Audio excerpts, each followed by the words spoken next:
Alléluia. C'est une joie, c'est une grâce que d'être introduit par un aîné, un père. Et surtout quand Dieu le fait du cœur, c'est une source de bénédiction, de joie, mais aussi de motivation. Vous savez, l'onction est favorisée par plusieurs paramètres.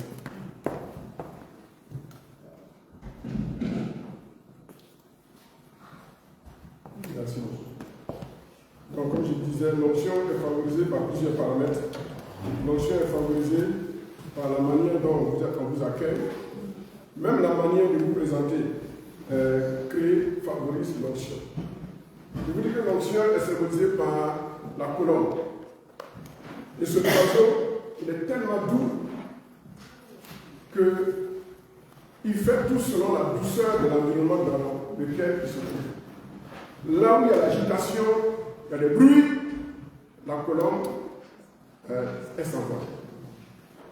Et je voulais bénir le Seigneur de cette grâce d'avoir un père, un aîné, un doyen dans le ministère qui se trouve ici avec vous et qui nous prétend dans son église. Que le nom du Seigneur soit béni. Merci beaucoup. Avant une petite histoire, voilà. Vous savez, il y a des hasards.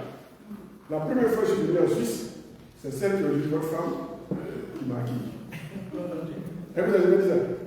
Encore. Il y a des hasards. Celle qui m'a accueilli, je ne la connaissais pas, ni d'Adam ni d'Ève.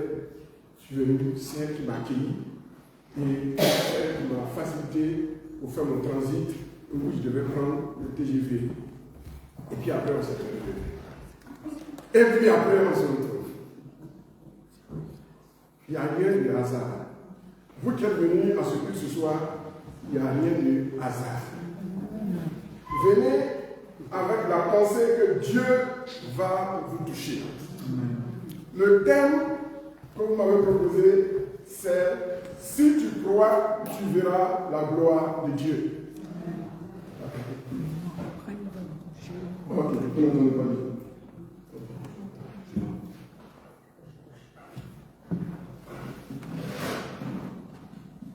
Si tu crois, tu verras la gloire de Dieu. Je voudrais vraiment bénir le nom du Seigneur pour son serviteur, le missionnaire Kofi, pour sa persévérance.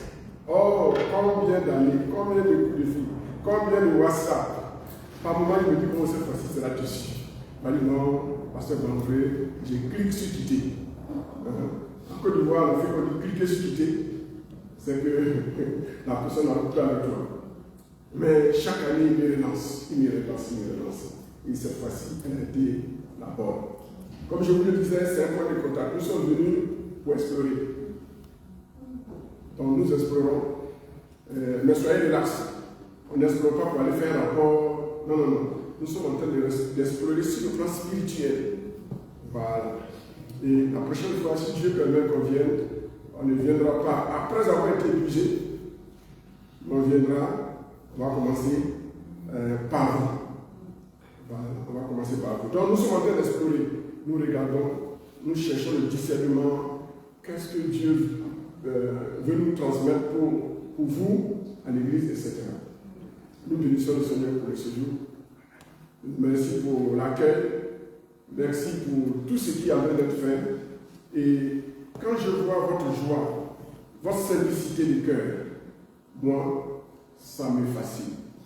J'aime les gens qui sont simples. Parce que moi-même, je suis simple. J'aime la simplicité. Et le Saint-Esprit est dans les choses qui sont simples. Mais simple ne veut pas dire simpliste. Voilà. Simple ne veut pas dire simpliste.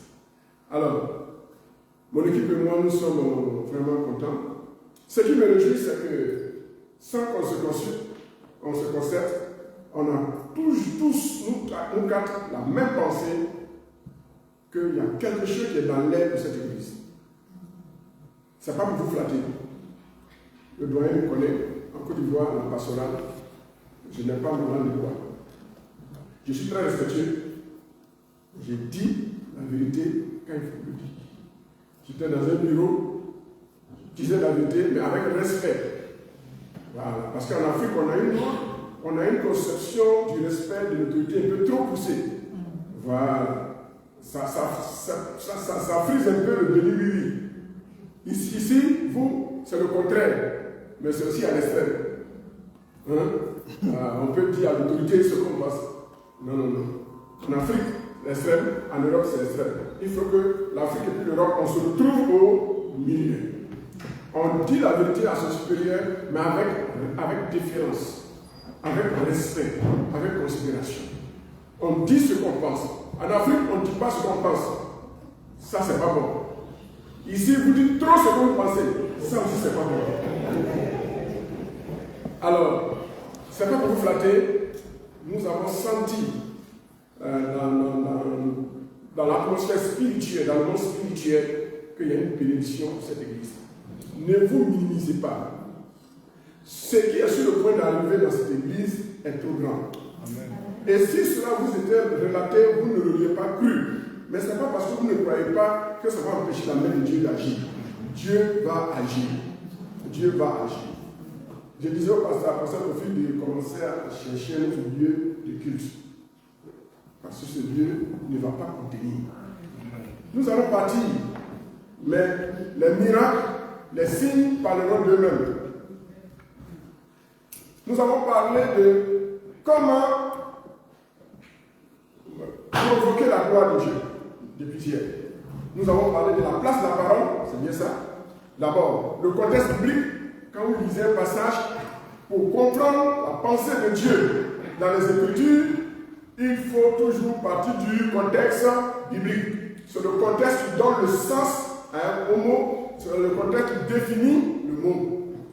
Et si nous avons vu que le mot gloire, dans le contexte, veut dire révélation, direction de Dieu, présence de Dieu, dans l'Ancien Testament avec Moïse, mais dans le Nouveau Testament avec Marthe et Marie, le mot, la gloire de Dieu, ne veut pas dire révélation de Dieu, mais le mot gloire de Dieu veut dire quoi?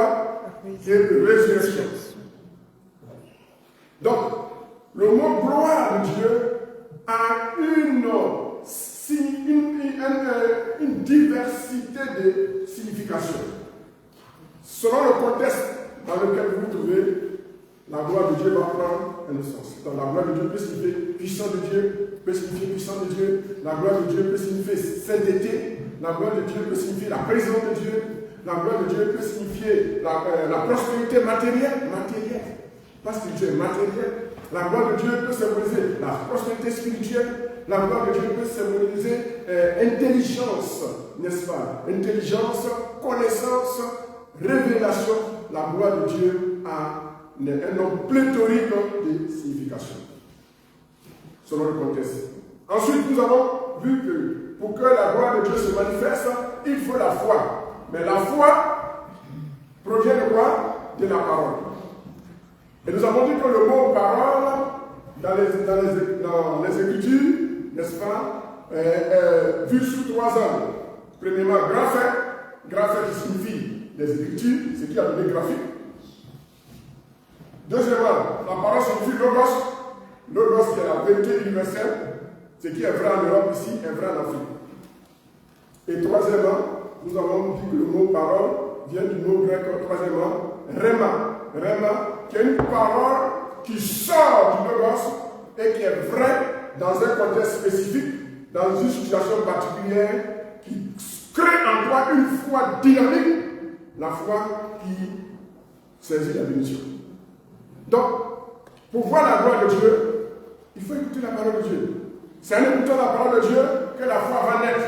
Mais cette foi va venir de deux sources. Soit le logos, qui est une vérité scientifique générale, vraie pour tout le monde, soit du rhéma, qui est une vérité, une parole appropriée. Pendant que je suis en train de prêcher, ce qui est vrai pour ton voisin ne sera pas vrai pour toi. Ou bien ce qui va captiver le cœur de ton voisin ne sera pas ce qui va captiver ton cœur. Raison pour laquelle il faut écouter avec discernement, avec attention. Ne te préoccupe pas de ton voisin. Parce que le problème de ton voisin n'est pas ton problème. Est-ce que vous comprenez? Nous avons parlé également de la foi. On a dit qu'il y a plusieurs types de foi.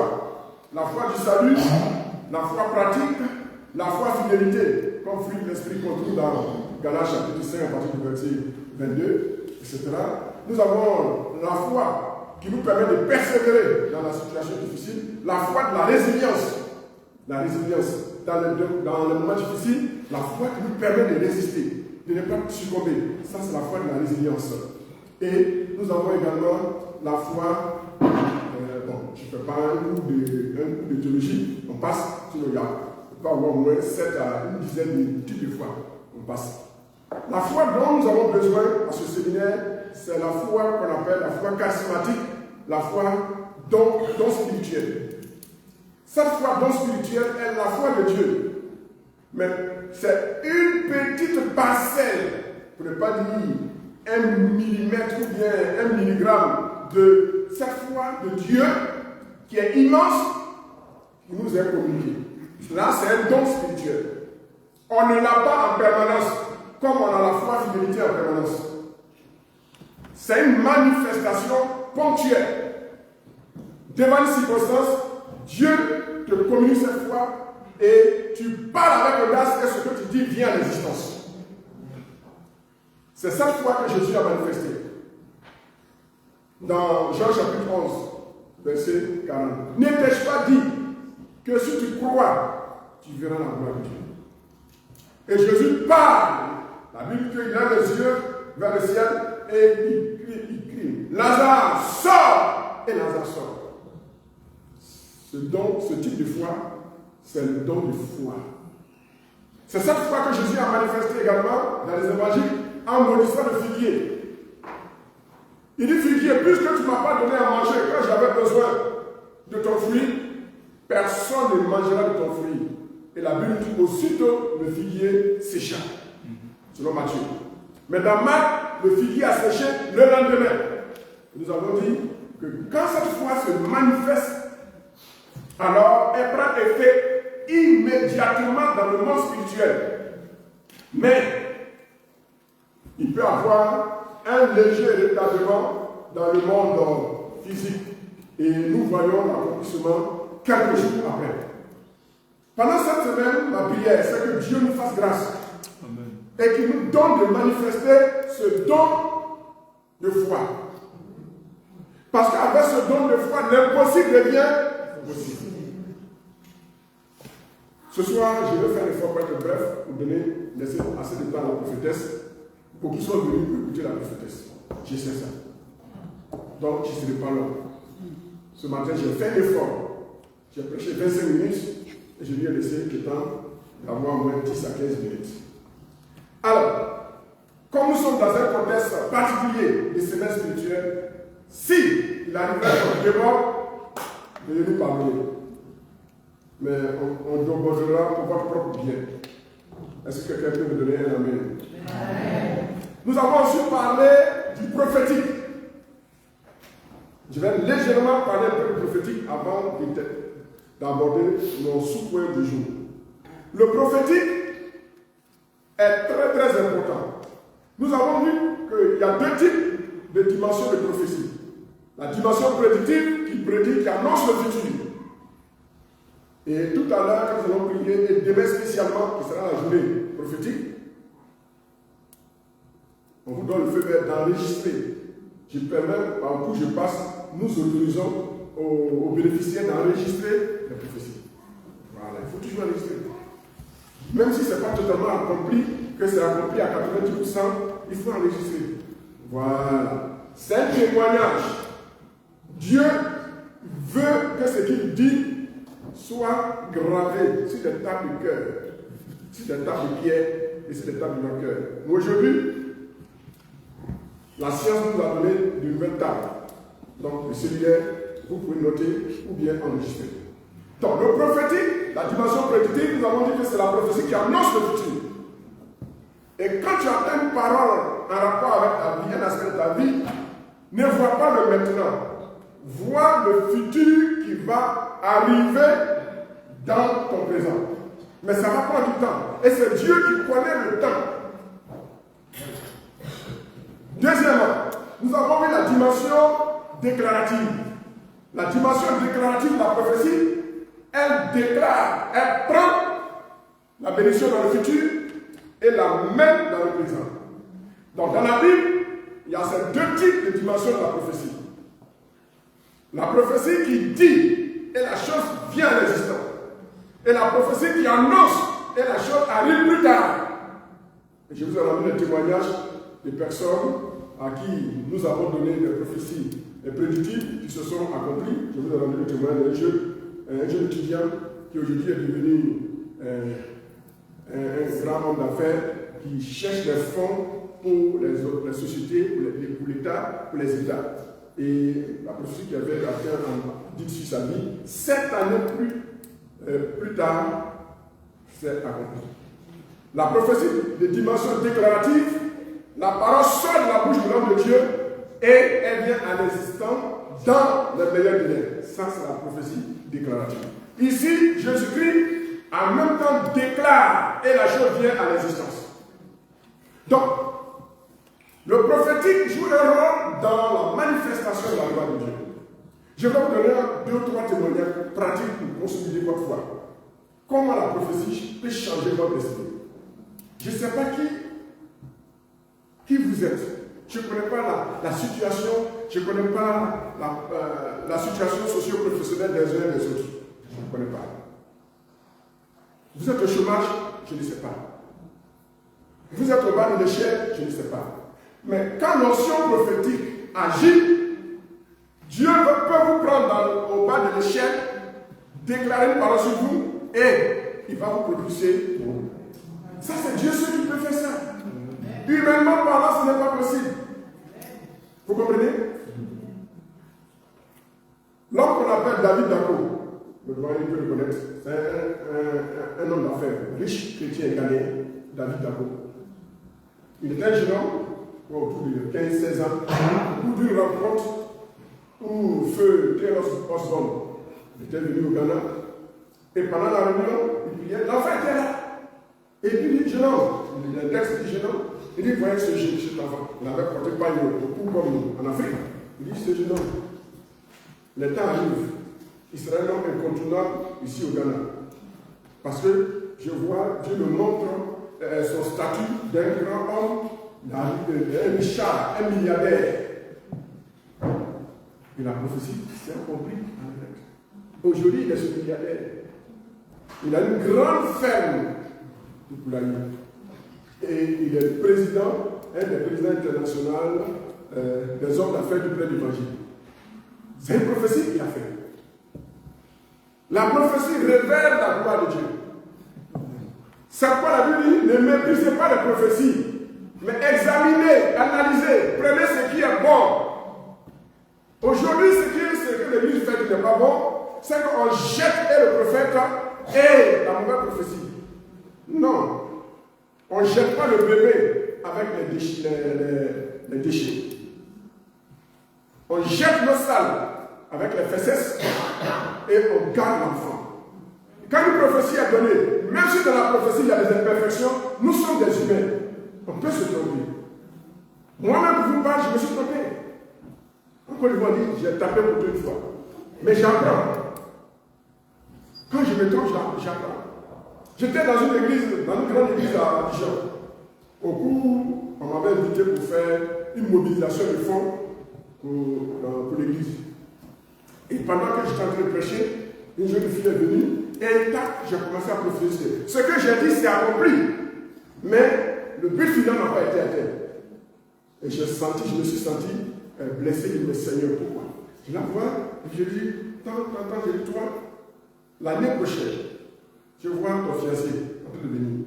Il n'est pas de l'Afrique, il n'est pas de la Côte d'Ivoire, il n'est pas de l'Afrique. Il vient de l'Europe, précisément de la France. Et puis je suis parti. Un an jour pour jour, un frère est venu de la France pour fiancer ta soeur. Mais malheureusement, ça n'a pas abouti. Et je me suis senti, j'étais un peu blessé en moi. Je dis, mais Seigneur, pourquoi la procédure a commencé et puis à la dernière minute, elle n'aboutit pas. Et j'ai compris que les dons fonctionnent en couple ou en triplé. Ce que j'ai vu, c'était un don de parole de connaissance. J'avais besoin d'un don de parole de sagesse. pour dire que quelqu'un va venir te fiancer, mais il n'est pas dans la volonté de Dieu, le mariage, la fiançailles ne vont pas aboutir. Ça, c'est le don de la parole de sagesse qui donne cette précision. J'ai compris, à partir de mon erreur, j'ai appris. C'est ça. Ne dis pas que je ne peux pas commettre d'erreur. Non, on commet des erreurs. C'est Jésus seul qui n'a pas commis d'erreur. Abraham a commis des erreurs. Moïse s'est trompé. Nathan s'est trompé. Tous les grands prophètes de la Bible se sont trompés. Il n'y a qu'un seul prophète qui ne s'est pas trompé parce qu'il est Dieu homme, Jésus-Christ de Nazareth. Alléluia. On doit apprendre. Donc, quand l'onction prophétique commence, soyez indulgents, pasteur. Canalisez. Nous ne sommes pas là pour reprendre, pour blesser. On est là pour canaliser. S'il y a des erreurs doctrinales, on corrige. On ne dit pas, on ne fait pas ça, on ne dit pas ceci, on ne dit pas ceci. On n'est pas là pour l'amener. Aujourd'hui, il y a des ministères qui sont anti-prophétie. Et ça, c'est pas bon. On ne doit pas être anti-prophétie. La Bible dit de faire attention aux prophètes. Et c'est le psaume qui le dit. Il dit de ne pas mépriser, de ne pas prendre à la légère, de ne pas avoir du mépris pour les prophètes et serviteurs de Dieu. Donc le ministère prophétique est un don de Dieu. Mais nous devons être vigilants pour ne pas que les prophètes nous manipulent. Aujourd'hui, nous avons beaucoup de prophètes manipulateurs. Je les appelle des prophètes marmailleurs, des escrocs. En théologie, j'ai appris que quand vous invitez un homme de Dieu, ou bien un homme de Dieu dit, Dieu m'invite à l'église de l'évangélique de Méret. Si ce n'est pas le pasteur Kofi qui m'a invité, que je dis Dieu m'a dit de venir, et puis effectivement c'est Dieu qui est derrière. Quand je viens de moi-même, je ne dois pas faire plus de 3 jours. C'est dans la Didaché, ce n'est pas la Bible, mais c'est un livre que les apôtres avaient écrit, un genre de guide, une feuille de route. Quelqu'un qui dit que le prophète, que c'est Dieu qui l'a envoyé dans votre église, vous l'acceptez. Mais s'il vient, il ne va pas faire plus de 3 jours à votre charge. 1. 2. Il ne va pas prophétiser des choses qui seront à son bien. C'est par là qu'on reconnaissait dans l'église primitive les vrais prophètes, les faux prophètes. Il ne va pas dire, le Seigneur me dit, achetez-moi une belle voiture. Mettez-moi dans un hôtel à 5 étoiles pour que j'ai l'onction pour bien prophétiser. Si un prophète fait ça, c'est un faux prophète. Vous comprenez? Donc il y a des manipulateurs. Si un prophète dit, oh, donnez-moi 100 000 francs pour que je prie pour vous, votre problème est résolu. C'est un faux prophète. Parce que l'onction prophétique ne s'achète pas. Mais le prophète peut vous défier, comme je vais le faire aujourd'hui et demain. Il peut vous défier. Faites ceci pour l'œuvre de Dieu. Et vous verrez. Ça, c'est biblique. Donc le prophétique crée et suscite et provoque la gloire de Dieu. Vous comprenez? Donc ce jeune dont je parlais, David Dabo, qui est devenu un grand Dieu, c'est une prophétie qu'il a faite. Aujourd'hui, il a vu la gloire de Dieu dans le domaine professionnel, financier, économique. Et cet argent qu'il a, ces milliards qu'il a, il les met au service de l'évangile. Un noir qui finance l'œuvre de Dieu dans le monde. Ne vous méprisez pas. Vous avez de la valeur. Église évangélique de Méret, c'est ça? De Genève, vous avez de la valeur. Je vois une église qui va impacter toute cette ville. Je vous dis, ça ne va pas dépasser 5 ans. Vous pouvez croire, vous ne pouvez pas croire. Mais je reviendrai ici. Et moi, je verrai et je vais écrire. La gloire de Dieu, quand il veut visiter, elle ne regarde pas à notre valeur. Elle ne regarde pas à notre rang social. Elle ne regarde pas à notre ancienneté. Elle regarde à la grâce de Dieu. Vous avez une grâce particulière qui vient sur vous. Je connais également un autre homme. Il n'est pas chrétien, on l'appelle Dangote. Vous connaissez Dangote? Il fait partie des milliardaires dans le monde. Et au Nigeria, il fait partie des grands hommes d'affaires, milliardaires. L'État négocie avec lui. Oh, si je disais à quelqu'un que je vais prier pour toi, pour que l'État suisse puisse négocier avec toi d'ici 5 ans. Je c'est possible. C'est parce qu'on a limité Dieu. Notre foi évangélique a limité l'audace de Dieu. Je suis venu provoquer votre foi pour vous dire que pensez autrement. L'humilité n'est pas une petite foi. C'est celui qui a une grande foi qui est humble. Quand tu n'as pas une grande foi, que tu dis que tu es humble, tu n'es pas humble. C'est comme on donne le pouvoir à quelqu'un dans l'exercice de son pouvoir, comme ça va qu'il est humble. Mais quand il ne veut pas, tu n'es pas humble. C'est une prétention d'humilité. Donc, la foi n'est pas contre l'humilité. Et l'humilité n'est pas contre la foi. Ce temps, Terrell Osborne avec l'autre, comment il s'appelle, le Nigérian.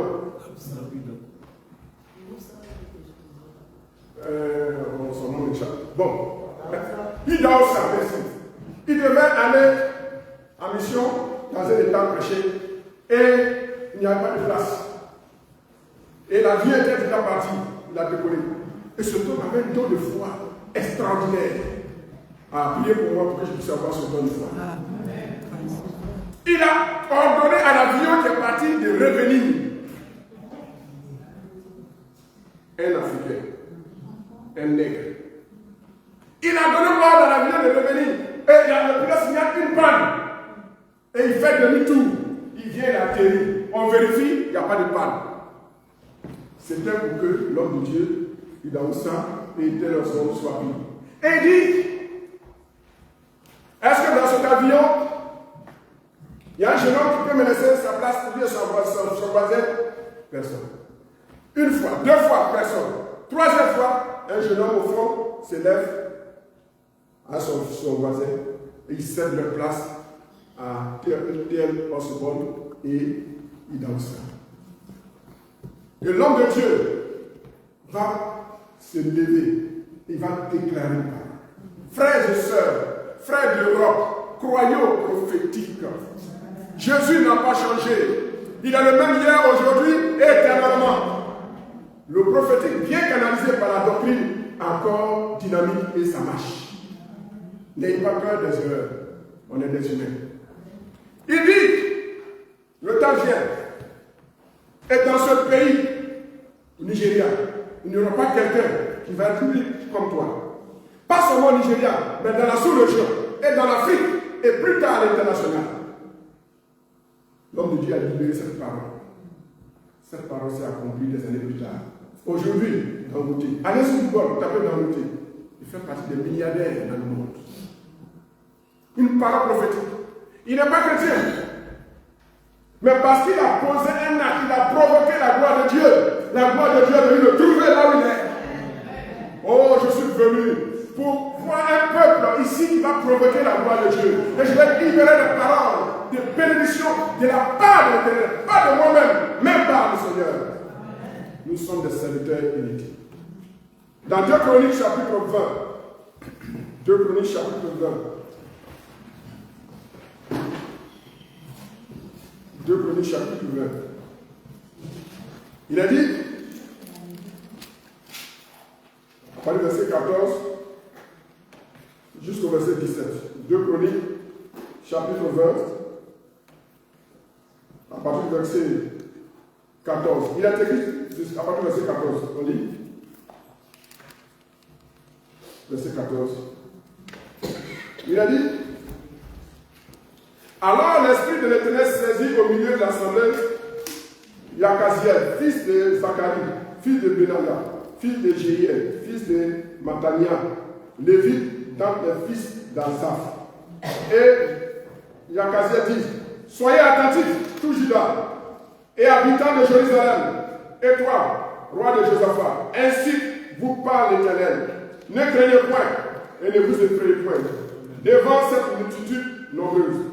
Car ce ne sera pas vous qui combattrez, ce sera Dieu. Demain, descendez contre eux. Ils vont monter par la colline de Sith, et vous les trouverez à l'extrémité de la vallée, en face du désert de Jéricho. Vous n'aurez point à combattre en cette affaire. Présentez-vous, tenez-vous là, et vous verrez la délivrance que l'Éternel vous accordera. Juda et Jérusalem, ne craignez point et ne vous effrayez point. Demain, sortez à leur rencontre et l'Éternel sera avec vous. Josaphat s'inclina, le visa contre terre, et tout Juda et les habitants de Jérusalem tombèrent devant l'Éternel pour se prosterner en sa présence. Les Lévites, d'entre les fils des Kéatites et d'entre les fils des Coréites, se levèrent pour célébrer d'une voix forte et haute l'Éternel, le Dieu d'Israël. Le lendemain, ils se mirent en marche de grand matin pour le désert de Tekoa. À leur départ, Josaphat se présenta et dit: écoutez-moi, Juda et habitants de Jérusalem, confiez-vous à l'Éternel, votre Dieu, et vous serez affermis. Confiez-vous à vos prophètes et vous réussirez. Puis, d'accord avec le peuple, il nomma les chantres, il les retient, etc., etc. Vous connaissez la fin de l'histoire. Ici, la gloire de Dieu repose sur deux dimensions. D'abord, Dieu le Créateur, Dieu qui est notre Père. Il dit de se confier en Dieu. Et il dit de se confier en Dieu et vous réussirez. Confiez-vous en vos prophètes et vous réussirez. Donc ici, on lit le succès socio-existentiel, le succès spirituel, à la fois qu'on met dans le message prophétique que Dieu donne aux prophètes. Très important. Quand vous croyez aux prophètes, des prophètes authentiques, alors le succès a vous. Un prophète a la grâce divine de changer votre destinée par une parole. La puissance se trouve dans la parole. Le prophète a hérité ça de Dieu. Dieu qui crée à partir de la parole, que la lumière soit et la lumière fut. Un prophète a la grâce de dire une parole sur ta vie et il va changer l'histoire de ta destinée. C'est ainsi que les enfants vont parler et le peuple va voir la victoire. Vous voulez voir la gloire de Dieu? Développez cette intimité avec Dieu. Développez votre intuition prophétique. Dans 2 Rois chapitre 3, 2 Rois chapitre 3, 2 Rois chapitre 3, là on a l'histoire d'Élisée. La Bible dit, Joram, roi d'Israël, était en guerre contre les Moabites. Alors, au verset, lisons le verset de dernier temps,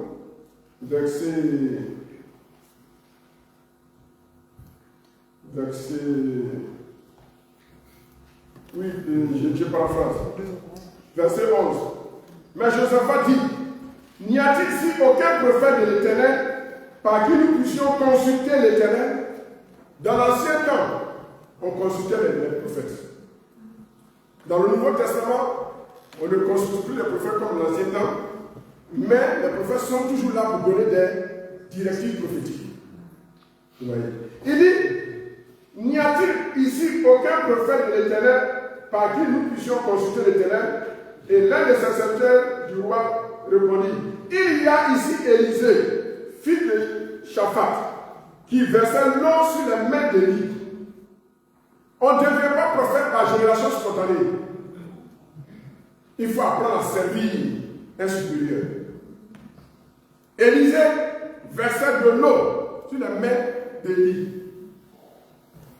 Il était, excusez-moi l'expression, ne soyez pas scandalisés, il était le serviteur, il était le petit boy entre guillemets d'Élie. Aujourd'hui, il y a des jeunes serviteurs qui ne sont pas prêts à servir leurs aînés, leur père. Élisée, il a servi son père. Il versait l'eau dans sa main pour laver la main. Quand Élie est parti, l'onction prophétique le manteau prophétique a été transféré à Élisée. Frères et sœurs, développer une courtoisie, développer une intimité spirituelle, développer une harmonie, une soumission, une serviabilité envers les serviteurs de Dieu que Dieu a établi chez nous. Nous ne sommes pas parfaits, nous avons nos tares. Mais ne regardez pas à nos tares, ne regardez pas à nos imperfections. Regardez au titre, regardez à l'autorité que Dieu a mise. Et soyez intelligents. Élisée a appris, il était le serviteur d'Élie. Et Dieu transfère l'onction, le manteau prophétique sur Élisée. Et c'est sur Élisée à qui ils vont faire recours. N'y a-t-il pas ici un prophète? Quand une église tourne en rond, quand un peuple tourne en rond, quand une nation tourne en rond, elle ne sait de quel côté partir elle doit faire recours à des hommes de Dieu, mais surtout à des prophètes. C'est leur rôle. Le rôle du prophète, c'est de révéler la pensée de Dieu. Le prophète n'est pas supérieur à l'apôtre. Le prophète n'est pas supérieur au pasteur. Il n'est pas supérieur au docteur. Il n'est pas supérieur à l'évangéliste. Mais dans son domaine, dans son couloir, il est l'expert. Le docteur, dans son couloir d'enseignement, de la théologie pratique, biblique, il est l'expert. L'évangéliste, dans son couloir de gagner les âmes, il est l'expert. L'apôtre, dans son couloir de fonder, d'être pionnier, il est l'expert. Le pasteur, dans son domaine de nourrir, de veiller sur le troupeau, de rendre visite, de conseiller, de consoler, il est un expert. Chacun est un expert dans son domaine. Mais nous avons besoin de comprendre cette pluridisciplinarité. Tu as besoin du pasteur, tu as besoin du docteur, tu as besoin de l'apôtre, tu as besoin de l'évangéliste, tu as besoin aussi du prophète. Quand ça ne va pas, qu'on tourne en rond, on a besoin du prophète. Et là, le peuple, le roi cherche un prophète. Et c'est Élisée. Et Élisée arrive, et que vas-tu faire? Il dit ceci, voilà ce que Élisée dit. Il dit, qui a dit entre moi et toi, va vers le prophète de ton père et vers le prophète de ta mère. Et le roi d'Israël dit, non, car l'Éternel a appelé ces trois rois pour les livrer entre les mains du Moab. Élisée dit, l'Éternel des armées dont je suis le serviteur est vivant. Amen. Ça, c'est une expression d'un prophète de la Bible. Moi, je te conseille cette expression. Parce que j'ai étudié. L'expression ainsi par l'Éternel n'est plus d'actualité. Parce que dans le ainsi par l'Éternel, il y a la perfection de Dieu. Quand un prophète dit ainsi par l'Éternel, il ne doit pas se tromper. On appelle ça la théopnosie. La théopnosie, c'est l'inspiration infaillible avec laquelle les apôtres et les prophètes ont écrit la Bible. Quand un prophète n'est pas sous l'inspiration de la théopnosie, il se trompe. Nathan n'était pas sous l'inspiration de la théopnosie quand il s'est trompé. Il a dit à David de construire la maison. Dieu dit, je t'ai pas dit de dire à David, va lui dire que ce n'est pas lui qui va construire le temple, c'est son fils. Un prophète peut se tromper. Paul s'est trompé dans la Bible, dans le Nouveau Testament. Il a insulté le sacrificateur. Il dit, tu sais pas ce que c'est? Il dit, je ne savais pas. On peut se tromper quand on n'est pas sous l'inspiration de la théopnosie. Mais quand un homme de Dieu de la Bible, ceux qui ont écrit la Bible, leur ainsi par l'Éternel contient toute la valeur, l'infaillibilité de Dieu. Aujourd'hui, après le Nouveau Testament, aucun prophète ne doit dire ainsi par l'Éternel. Pourquoi? Quand tu dis ainsi par l'Éternel, tu es en train de dire que ce que tu dis va s'accomplir à 100%. Or, nous sommes des humains. On ne prophétise plus avec la théopnosie. On prophétise avec l'inspiration. Ça a été mon sujet du test de pouvoir. Donc, dire ainsi par l'Éternel, c'est audacieux. Et il donne ta pensée. Voilà. Tu peux dire, voilà ce que le Seigneur m'a dit, ou bien voilà ce que je vois. Mais l'expression ainsi par l'Éternel est une expression sacrée. Il y en a 7 comme ça dans la Bible. Mais on n'est pas de tout public qui passe. Donc quand un prophète lui dit, ainsi par l'Éternel, vous comprenez, il ne connaît pas ce que vous venez de connaître. Donc, ne le condamnez pas. Mais dites que désormais, homme de Dieu, il faut donner ta place. Voilà, tu peux l'enseigner. Il dit, maintenant, emmenez-moi un joueur de harpe. Ce qui suscite la gloire de Dieu, ce qui suscite l'onction, c'est la louange et l'adoration. Amen. Il faut que l'Église développe un ministère de louange et d'adoration. L'adoration déclenche l'onction. Il y a la louange vivante qui déclenche l'onction et il y a l'adoration, la louange dans les esprits de contemplation qui déclenche l'onction. Il dit, envoyez-moi un joueur de harpe. Et comme le joueur de harpe jouait, la main de l'Éternel fut sur Élisée. L'expression dans la Bible, la main de l'Éternel fut sur, ça veut dire que l'onction charismatique est descendue. On n'a pas l'onction prophétique en permanence. Elle vient et puis on parle. Le prophète est un canal en permanence, mais qui parle quand Dieu veut qu'il parle. Alors ici, l'Esprit de Dieu est venu sur Élisée et Élisée a commencé à prophétiser. Écoutez ce qu'Élisée a dit. Il dit, ainsi parle l'Éternel, faites dans cette vallée des fosses, car ainsi parle l'Éternel. Vous n'apercevrez point de vent, et vous ne verrez point de pluie, et cette vallée se remplira d'eau. Alléluia. Et vous boirez, vous, vos troupeaux et votre bétail. Mais cela est peu de choses aux yeux de l'Éternel. Il livrera moi entre vos mains. Quand le prophète parle, il parle de l'impossible pour arriver au possible. Frères et sœurs, je ne connais pas vos limites. Je ne connais pas les situations difficiles auxquelles vous êtes en train de faire face. Mais comme le prophète Élisée a dit, il dit creuser. Pour voir la gloire de Dieu, il faut croire en ce que le prophète dit. Il dit creuser. Mais ça paraît sensé. Comment dans le désert, on va creuser? C'est même là, ça ne fait plus. Il faut obéir. Quand l'homme de Dieu vous dit faites quelque chose, faites-le. S'il a échoué, il ne fera qu'apprendre. Mais s'il a réussi, tout le monde, tout le peuple sera dans la joie. Tu veux voir la gloire de Dieu? Il faut que tu apprennes à obéir. L'obéissance, c'est quoi? L'obéissance, qui a le mot foi, la foi, c'est se confier en Dieu. C'est un attachement à la bouche de Dieu. Un attachement à ce qui sort de la bouche de Dieu. N'essayez pas de voir d'abord avant de croire. Sinon, vous n'êtes plus de la foi. Vous êtes dans la raison. La rationalité démontre A plus B égale C. Avant de croire que c'est A plus B. La foi, on croit d'abord, et parce qu'on a cru, on voit la démonstration. La foi, la démonstration vient a posteriori. Dans la raison, la démonstration vient a priori. Entre a priori et a posteriori, tu choisis quoi? Ce matin, je disais dans l'église, j'ai prêché que la vision qui vient de Dieu, elle n'est pas précédée de provision. Si vous avez la provision avant de faire quelque chose pour Dieu, ce n'est plus une vision. C'est une réalisation d'un projet. Provision, la provision vient après la vision. Il en est de même. Quand vous voulez voir la gloire de Dieu, il faut agir d'abord et vous verrez le résultat. On a dit creuser, et ils ont creusé. Et la Bible, le lendemain, vers 9h, l'eau a rempli les fosses. Je ne connais pas ton besoin. Mais le Seigneur dit, il faut creuser. Passe à l'action. Pose un acte de foi.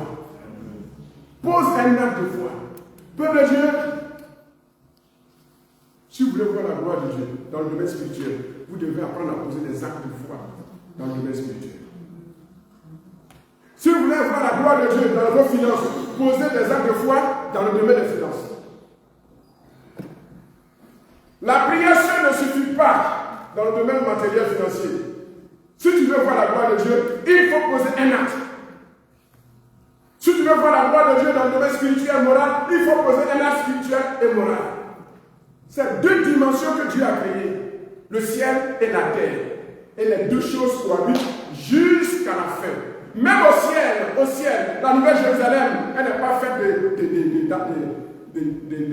de matières angéliques, c'est fait d'or, de diamants, la métisse, la chrysolite, l'émeraude, l'hyacinthe, la casse-étoile. Pourquoi? Est-ce qu'au ciel on a besoin de ça? Dieu a veut nous montrer que le spirituel et le matériel vont ensemble. Il y a une dualité. L'eau remplit les fosses. Et quand l'eau, le soleil se lève, et le soleil, avec la réflexion de l'eau, l'ennemi va voir l'eau comme du sang. C'est ce que j'appelle de l'orchestration prophétique. Le prophétique, organise des événements qui changent l'ordre. Et quand il voit le contact de l'eau avec les rayons du soleil, la réflexion, le reflet, ça fait du rouge. Les ennemis d'Israël, ils ont tué tous nos armées et ils vont fuir. Je ne sais pas comment Dieu va orchestrer les événements. Cette semaine qui est devant toi. Dans ce mois de mai, le mois de mai ne finira pas qu'une orchestration prophétique est sur le point de s'accomplir. Je ne sais pas si tu as un problème avec quelqu'un en justice. Je ne sais pas si quelqu'un te poursuit. Je ne sais pas si c'est toi qui as un problème qui n'est pas satisfait, qui n'est pas résolu. Mais je te dis, l'option prophétique crée l'orchestration prophétique qui va changer le cours du jour. L'ordre du jour va changer. L'ordre du jour va changer. Je dis l'ordre du jour va changer. Amen. Et là, l'ennemi va fuir. Vos ennemis vont fuir. Les ennemis qui vous empêchent de vous épanouir vont fuir. Vous avez besoin d'un local? Dieu est en train d'orchestrer de façon prophétique. Amen. Les gens seront dans les capacités de payer et ils vont vous donner le local. Au prix que vous voudrez. C'est ça l'autorité prophétique. Amen. C'est ce que nous avons comme autorité prophétique. Frères et sœurs, au pays, l'église qui est à côté de nous, il y avait pas l'église, un bâtiment. Le doyen connaît ce bâtiment. Et ça fait que nous étions à l'étroit. On n'a pas de parking. Et puis, bon, honnêtement, je n'ai jamais demandé à nos voisins de partir. Ça, il faut être honnête, je n'ai jamais demandé ça. Et puis, on était un jour, et puis l'immeuble qui a été construit avec une vitesse vertigineuse, l'immeuble a été mal construit. Et au bout de quelques années, l'immeuble a commencé à piquer du nez. Et l'État a demandé que l'immeuble soit démoli. Et le propriétaire a démoli l'immeuble. Et nous voici, Seigneur, voici l'occasion. Peut-être indirectement, on avait convoité l'espace, mais on n'avait pas fait les prières. Et Dieu crée la situation. Et le monsieur dit, il vend son immeuble, il ne vend pas son immeuble à n'importe qui. C'est à nous, seul l'église qui vend. Amen. Vous voyez comment Dieu fait les choses? Pourquoi? Parce que nous avons une ONG qui s'occupe on fait des soins gratuits, les soins à prix sociaux. Et quand nous avons les moyens, on opère gratuitement la population chrétienne, musulmane et non chrétienne. On les opère gratuitement. Et l'écho est parti. Alors, le propriétaire de l'immeuble dit, il ne vend pas son immeuble ni à un musulman, ni à un autre chrétien, si ce n'est qu'à nous, à l'église. Mais le montant qu'il donnait était exorbitant. 600 000 euros, 600 000 francs CFA, c'est pas Suisse, c'est pas petit. Mais Dieu, quand il veut vous donner quelque chose, il crée les circonstances, il orchestre pour que vous puissiez avoir ce qu'il vous a décidé. Et frère, je vous dis, en l'espace de 2 mois, maximum 3 mois, on a acheté à 430 millions de francs CFA. Quand vous convertissez en CFA en francs suisses, ça fait à peu près combien? Parce que le chef, ça vaut bien frère. 450 millions, vous divisez par 600, 660, 656. Où est-ce que ça fait? 680. Combien? 680 000 francs suisses. En 3 mois. Où avons-nous obtenu cet argent? La moitié est venue de l'église. Je n'ai pas de PDG dans l'église. Nous n'avons pas de PDG. On n'a pas d'homme d'affaires dans l'église. Le message de la foi. Amen. Le message de la foi. La motivation prophétique a suffi pour que nous puissions acheter. Là-bas, nous avons prêté la moitié et nous-mêmes nous avons la moitié. Je suis en train de vous dire que si on veut voir la gloire de Dieu, nous devons être sensibles, ouverts au prophétique. Je termine par le témoignage sur celui-ci. Dans 2 Rois, chapitre 4, versets 1 à 6. Là, on a le témoignage de la veuve. La veuve avait des enfants. Son mari est mort. Et son mari lui a laissé des dettes. Vous savez, quand vous refusez de prêcher sur l'argent, vous allez subir les conséquences de vos inconséquences. Ce prophète-là, il ne parlait pas de l'argent. Parce que parler de l'argent, c'est l'évangile de prospérité. Il n'aimait pas parler. Et il s'est endetté. Malheureusement, il est mort. Il a laissé des dettes. Dit, je refuse de mourir en laissant des dettes à ma femme, ni à mon mari, ni à mes enfants. Un prophète. Vous comprenez? Quand l'onction prophétique n'est pas équilibrée, elle conduit à des dérives. Quand l'onction prophétique n'est pas équilibrée, elle conduit à des dérives. Soit en excès, soit par déficit. Il est mort avec des dettes. Où était la gloire de Dieu dans la vie de ce prophète?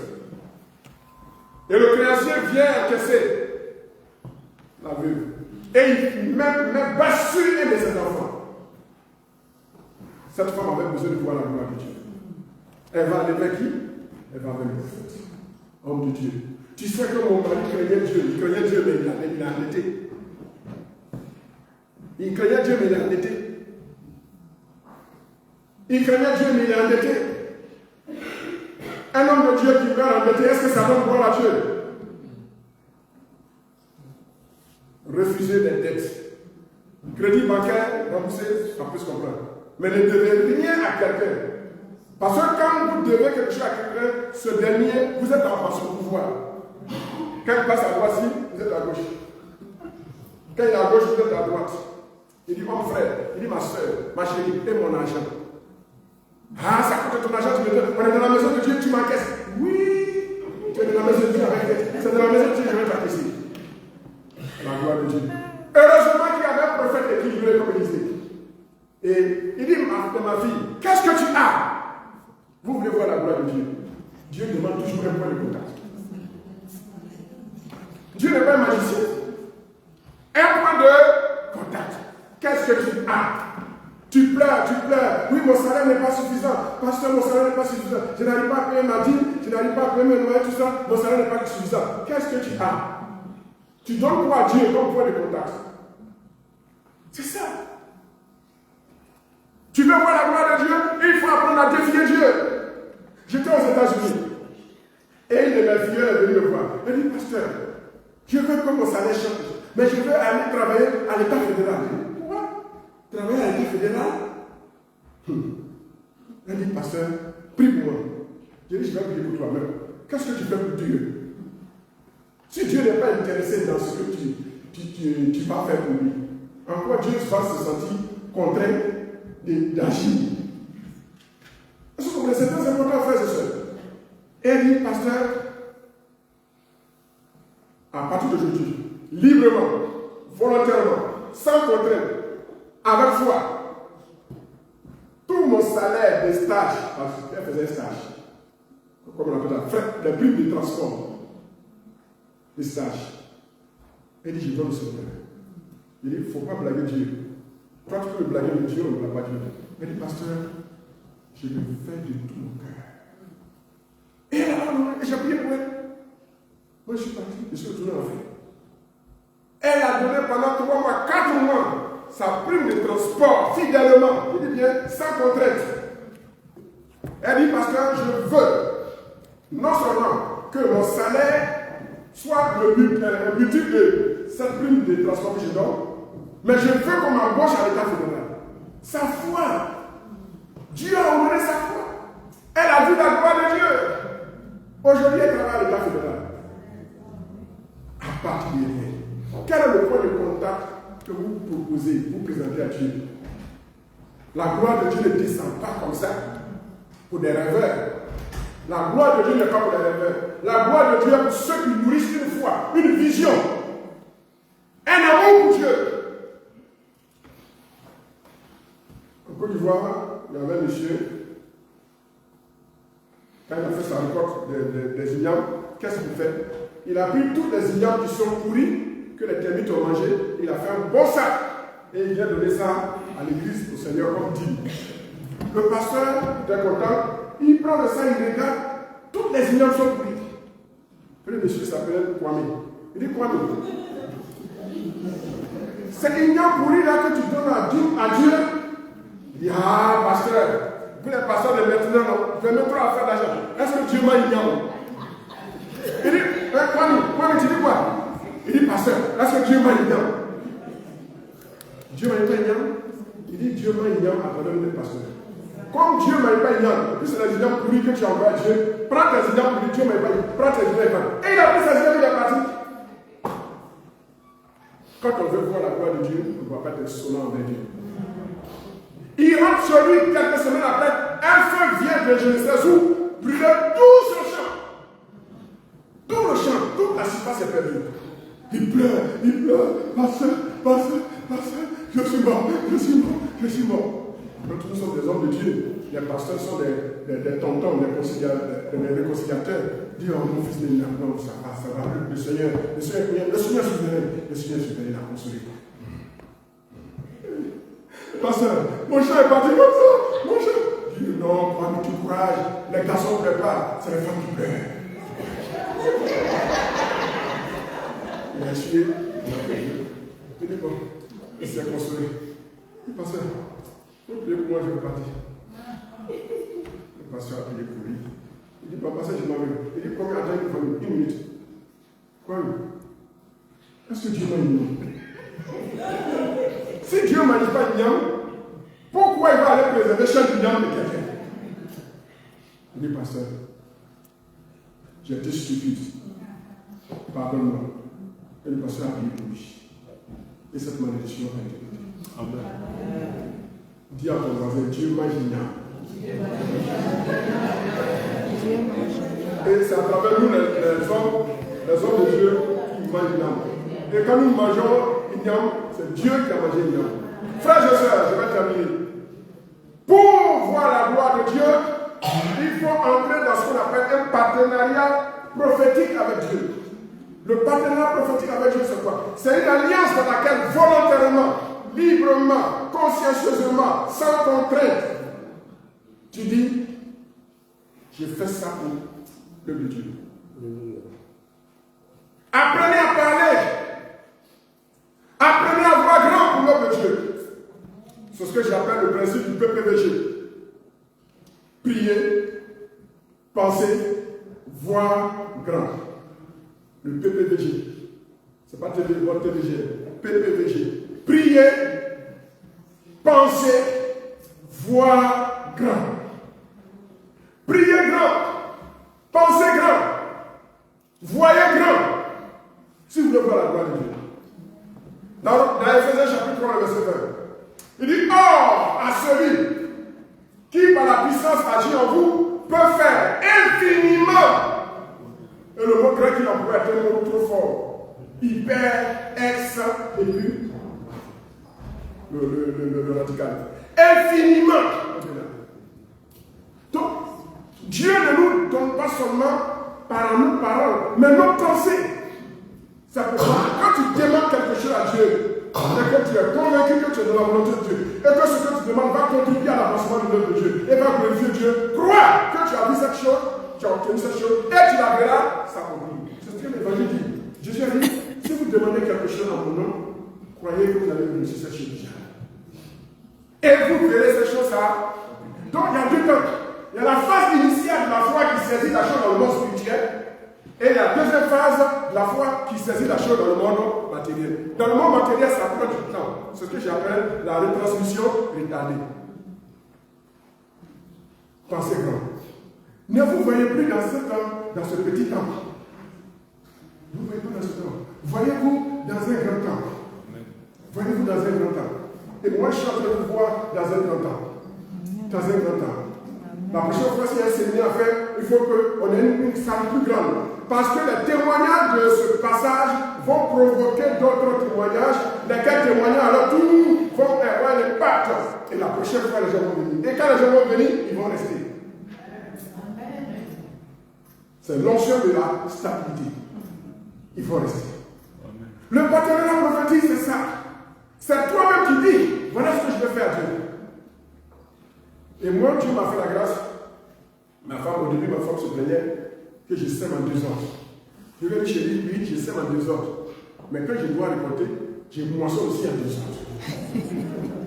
Mais c'est pour ça qu'on s'est nommé le distributeur agréé. Après, on m'a nommé le guichet automatique. Mais je ne me laissais pas influencer. Je savais où je partais avec Dieu. Aujourd'hui, Dieu m'a fait la grâce, je suis arrivé à un niveau. d'expression de libéralité. C'est encore petit, mais pour l'Afrique, pour un Africain, c'est pas mal. J'ai commencé avec 1000 euros. Je n'avais pas 1000 euros, j'ai dit, je donne 1000 euros pour le budget, pour la construction du temple. Je n'ai pas les 1000 euros. C'est ça le partenariat prophétique. C'est toi qui décides. Ce qui n'est pas bon, c'est dit, oui, parce que fils désormais, il faut que tu donnes 10 000 euros. Ouais, comme toi tu es doyen, tu dois donner 15 000 euros. Non, on ne va pas décider. C'est librement, volontairement, sans contrainte, avec foi et avec joie. C'est toi-même qui prends la décision de donner ce que tu veux donner. Et c'est ce que vous avez ici en Europe. Mais à nous, en Afrique, là, on nous distribue.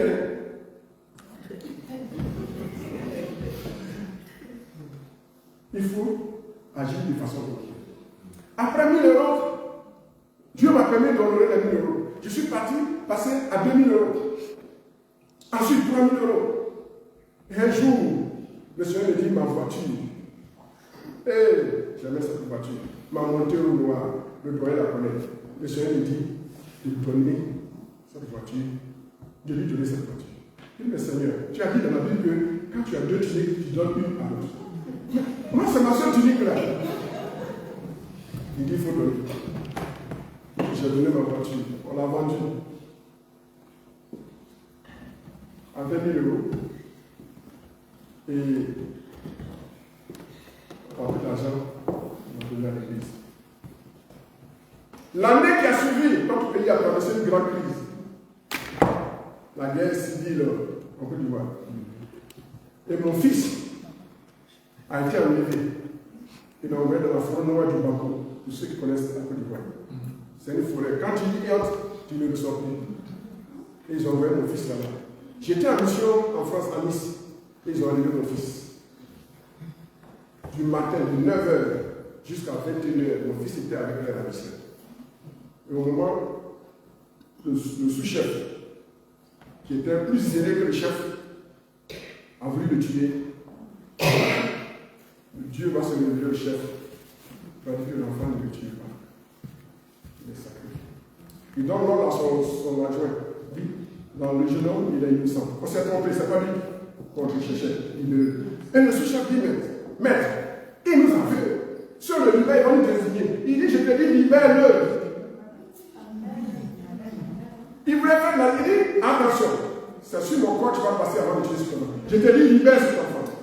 Vous pensez qu'un ravisseur peut faire ça de lui-même? S'il n'y a pas la gloire de Dieu qui l'a visité, frère, quand vous s'aimez dans l'œuvre de Dieu, ce n'est pas un pasteur que vous donnez, c'est à Dieu que vous donnez. Amen. Et Dieu va vous bénir. Je sais de quoi je parle. Je peux écrire des livres de 3 tomes sur l'expression de la libéralité. Comment créer un partenariat prophétique avec Dieu dans l'expression de la libéralité. Et mon enfant, à 21h, 22h, il va quitter la forêt noire du Bamako, marcher des kilomètres et venir sur le goudron. Du goudron, marcher derrière Gamé pour aller jusqu'à Koumassi, 30 km à pied. Quand il voit un taxi, il a tout brûlé. Et il va arriver à 22h, 22h30 à la maison. Dieu se soutient.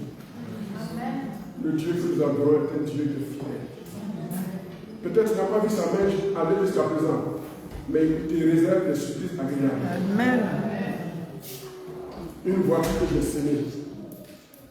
Une vie. Est-ce qu'il y a un rapport? Non. Frère, le partenariat prophétique, c'est une réalité. C'est vrai, il y a eu des prédicateurs qui vous ont malmaillé, qui ont mal enseigné le donner. Ça fait qu'en Europe, si on parle de donner, je regarde en diagonale. Moi, ne me regardez pas en diagonale. Regardez-moi en vertical. Parce que je ne vois pas l'argent de quelqu'un, c'est moi qui dors. Mon église, on donne 40 millions par an pour le social.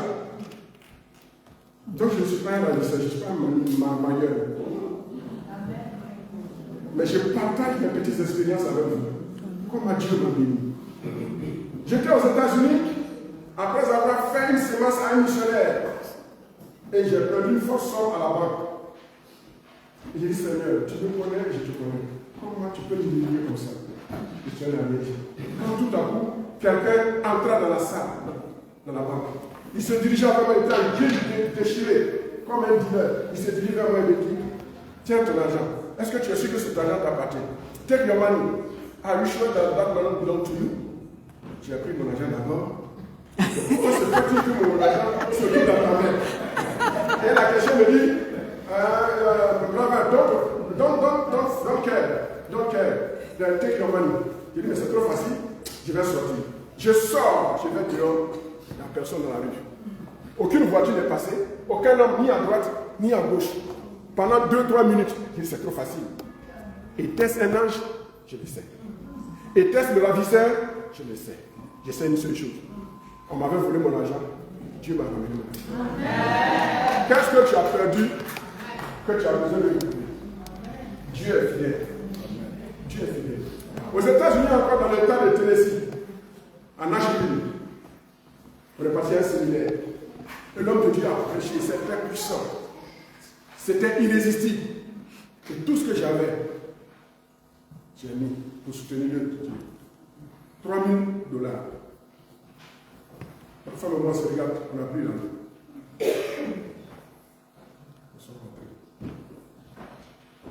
C'est à cette conférence internationale que l'homme de Dieu a donné une prophétie.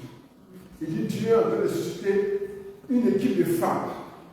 Et ces femmes, Dieu va les utiliser pour impacter le monde entier. Ma femme avait dit ça tout bas, j'ai dit attention, ici là, on est au mondial, on n'est pas, c'est pas au corpo, c'est pas on ne joue pas au corpo, on est au mondial. Je sais que Dieu te parle ici là, on est venu pour écouter les grands. Elle dit non, c'est ce que Dieu vient de me dire.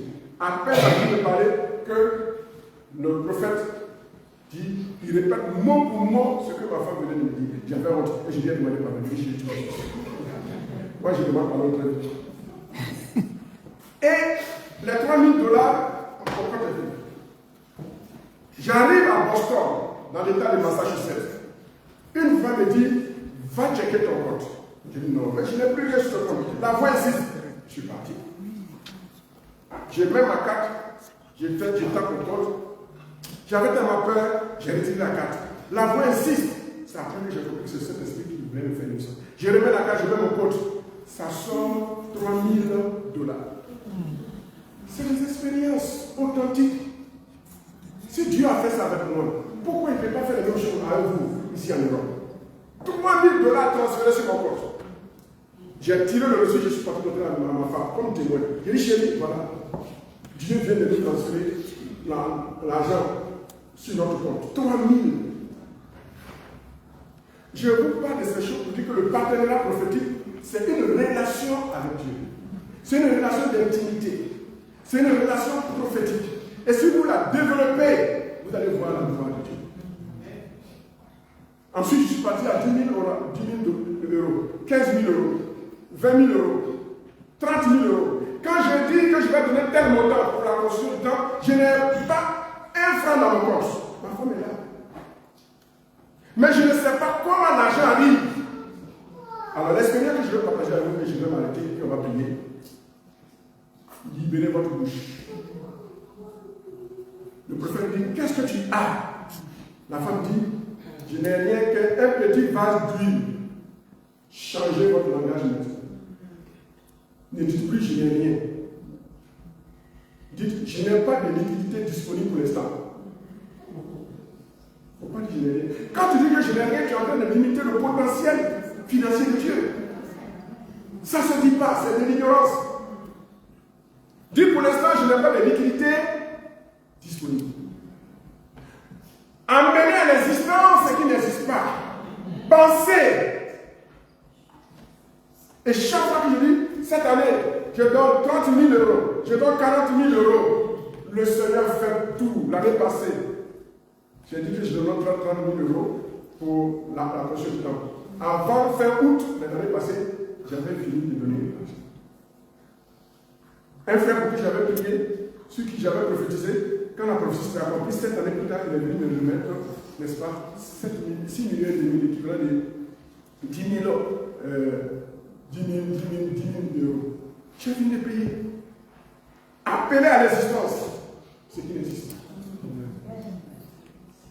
Que tu vois la gloire de Dieu, que le Seigneur te visite. Apprends à parler. Développe une intimité avec Dieu. Faites des promesses à Dieu volontairement. Et vous allez voir que Dieu va se manifester et vous allez voir la gloire de Dieu. Amen. Amen. Amen. Ça vous a fait du bien? Amen. Ça vous a vraiment fait du bien? Amen. Est-ce que je peux prier pour vous? Oui. On va résumer. On a dit Partenariat. prier grand, Prier penser grand, voir grand. Et deuxièmement, signer un partenariat prophétique avec Dieu. Et le partenariat prophétique avec Dieu commence par un point de contact. Un point de contact. Amen. Tu as besoin d'un enfant, crée un point de contact entre toi et Dieu. Tu as besoin d'une guérison, crée toi-même ton point de contact avec Dieu. Tu as besoin d'une personne dans tes affaires, crée un point de contact. Tu veux la promotion, crée un point de contact. Amen. Ce n'est pas quelqu'un qui va te dire fais ça. Non, toi-même. C'est toi-même qui dois faire ce que tu dois faire pour provoquer la vérité. Seigneur, nous voulons te dire merci. Nous voulons voir ta gloire.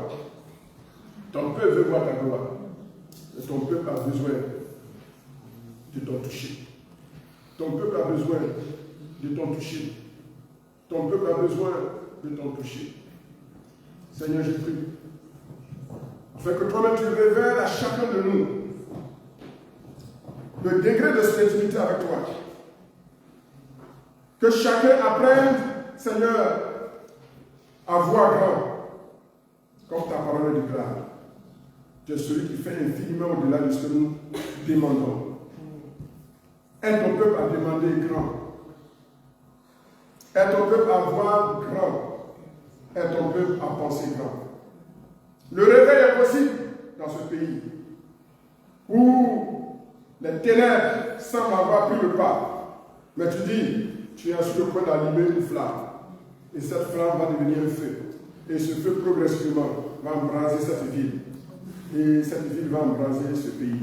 Ce pays a été un pays de réveil. C'est pourquoi il n'est pas normal que les ténèbres continuent de planer. Éclaire ton peuple. Donc ton peuple a décerné l'importance du partenariat prophétique. Donne à ton peuple de développer la place de la loi de l'adoration, source d'onction prophétique, source de miracles, source de bénédiction. Seigneur, pendant que je voulais laisser la place à ta servante d'apporter sa pierre à l'édifice, je prie maintenant pour que ton peuple change de position. Change de position. Que ce peuple se lève. Que ce peuple se lève. Que ce peuple se lève. Et que ce peuple accepte de payer le prix. Parce que tu as de grandes bénédictions en vue pour ton peuple. Et cette église, Seigneur, dans les années à venir, change de dimension. Je prie pour que cette église change de dimension. Restaure les responsables.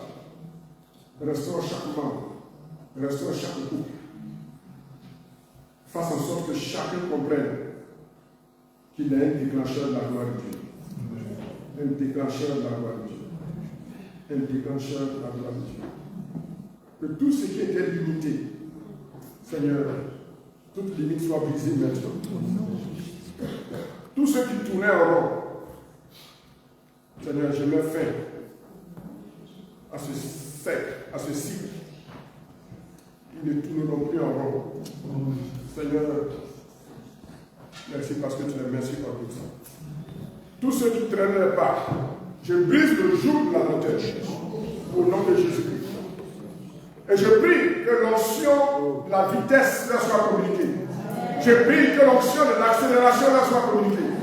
Je prie que l'onction de l'exponentiel leur soit accordée. Au nom de Jésus-Christ de Nazareth. Seigneur, bénis ton peuple. Oh Seigneur, fais émerger de cette église une élite spirituelle, une élite apostolique, une élite d'apôtres financiers, une élite d'apôtres spirituels, une élite d'apôtres financiers. Seigneur, de cette église, on dira, est-ce que quelque chose de bon peut venir des Mérins? Et le peuple répondra, oui, quelque chose de bon peut venir des Mérins. Seigneur, je prie afin que tu restaures les serviteurs de Dieu, les pasteurs. Communique-leur une vigueur, une énergie spirituelle à tous les niveaux. Une énergie spirituelle, mentale, une énergie physique, une énergie financière, afin que cette œuvre puisse se faire. Je te prie pour leurs épouses, au nom de Jésus-Christ de Nazareth. Seigneur, je prie pour que l'onction, Seigneur, que tu as mise sur leur mari, que cette onction leur soit communiquée sous un autre angle. Seigneur, qu'il soit prophétique, qu'il soit pastoral, qu'il soit apostolique, Seigneur. Visite tes servantes au nom de Jésus-Christ de Nazareth. Merci. Et pendant que je prie, j'entends une expansion, une explosion d'expansion, une explosion d'expansion. Des ouvertures dans toutes les villes environnantes au nom de Jésus-Christ. Là où il n'y a pas d'église, j'appelle à l'existence des cellules au nom de Jésus. Seigneur, toi-même tu suscites. Seigneur, tu touches le cœur. À partir d'une seule personne, Seigneur, je te vois en train de créer une église. À partir, Seigneur, de deux couples, je vois une église en train de naître. Que l'onction soit une expansion au nom de Jésus-Christ de Nazareth. Au nom de Jésus-Christ de Nazareth. Seigneur, bénis les finances de cette église. Bénis les finances de ton peuple. Ceux qui sont à la retraite, Seigneur, qui ne regrettent pas d'être à la retraite, mais que Seigneur, dans cette retraite, ils soient encore utiles entre tes mains. Permets-leur de jouir du fruit de leur main, au nom de Jésus-Christ. Ceux qui travaillent, je prie afin qu'ils puissent avoir une promotion qui n'est pas normale. Une promotion qui n'est pas normale. Une promotion qui est miraculeuse. Qui est le produit de Dieu seul. Seule la main de Dieu peut le faire. Au nom de Jésus-Christ. Tout retard est rattrapé maintenant. Tout retard est rattrapé maintenant. Tout retard est rattrapé maintenant. Au nom de Jésus. Seigneur, merci. Merci pour ta grâce. Gloire à toi.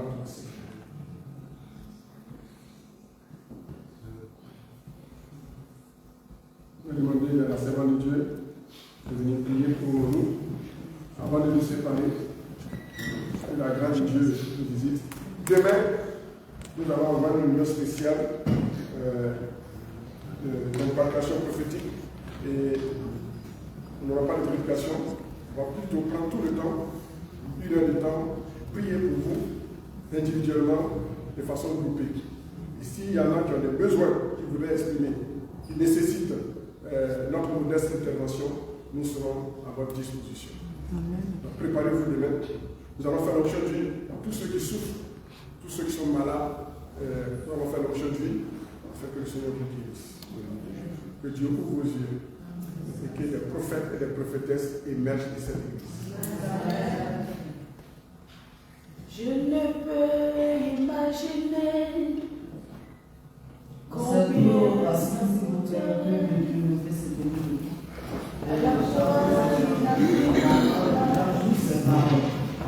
Jésus s'est donné. Je ne peux imaginer combien ça coûterait. À la croix, il a pris ma place. Jésus s'est donné. Oh, il a pris ma place. Alléluia. Il a pris ma place. Il a pris ma place. Oh oui, Jésus a pris ma place. Je ne peux imaginer, non, combien ça coûterait. À la croix, il a pris ma place. Oh, Jésus s'est donné. Alléluia. Je ne peux imaginer, alléluia, combien ça coûterait. À la croix, il a pris ma place.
Tu es le Dieu vivant, personne n'est comme toi. Alléluia. Tu es le Dieu vivant, personne n'est comme toi. Le Seigneur a envoyé, lui ses anges pour nous guider. Tu es le Dieu vivant, personne n'est comme toi. Tu es le Dieu vivant, alléluia. Personne n'est comme toi. Le Dieu qui dit, le Dieu qui fait, et quand il parle, et la chose arrive. Le Dieu qui dit, le Dieu qui fait, et quand il parle, et la chose arrive. You are the living God. Is there no one like you? You are the living God. Is there no one like you? Tu es mon bouclier, tu es ma force. Tu es mon bouclier, Jésus, tu es ma force. Tu es le Dieu vivant, personne n'est comme toi. Tu es mon bouclier, mon poète. Tu es le libérateur de tous les hommes. Tu es le Dieu vivant, personne n'est comme toi. Le Dieu qui dit, le Dieu qui dit, le Dieu qui fait, et quand il parle, et la chose dit encore le Dieu qui dit, le Dieu qui fait, et quand il parle, et la chose dit encore plus fort, le Dieu qui dit, alléluia, le Dieu qui fait, et quand il parle, et la chose dit encore le Dieu qui dit, alléluia, et quand il parle, dis encore le Dieu qui dit, il fait, et quand il parle, la chose arrive. Tu es le Dieu vivant, personne n'est comme toi. Tu es le Dieu vivant, personne n'est comme toi. Quand Dieu lance ces témoignages, ils sont des vécus quotidiens. Ce sont des expériences personnelles que nous avons faites avec ce Dieu qui dit et la chose arrive.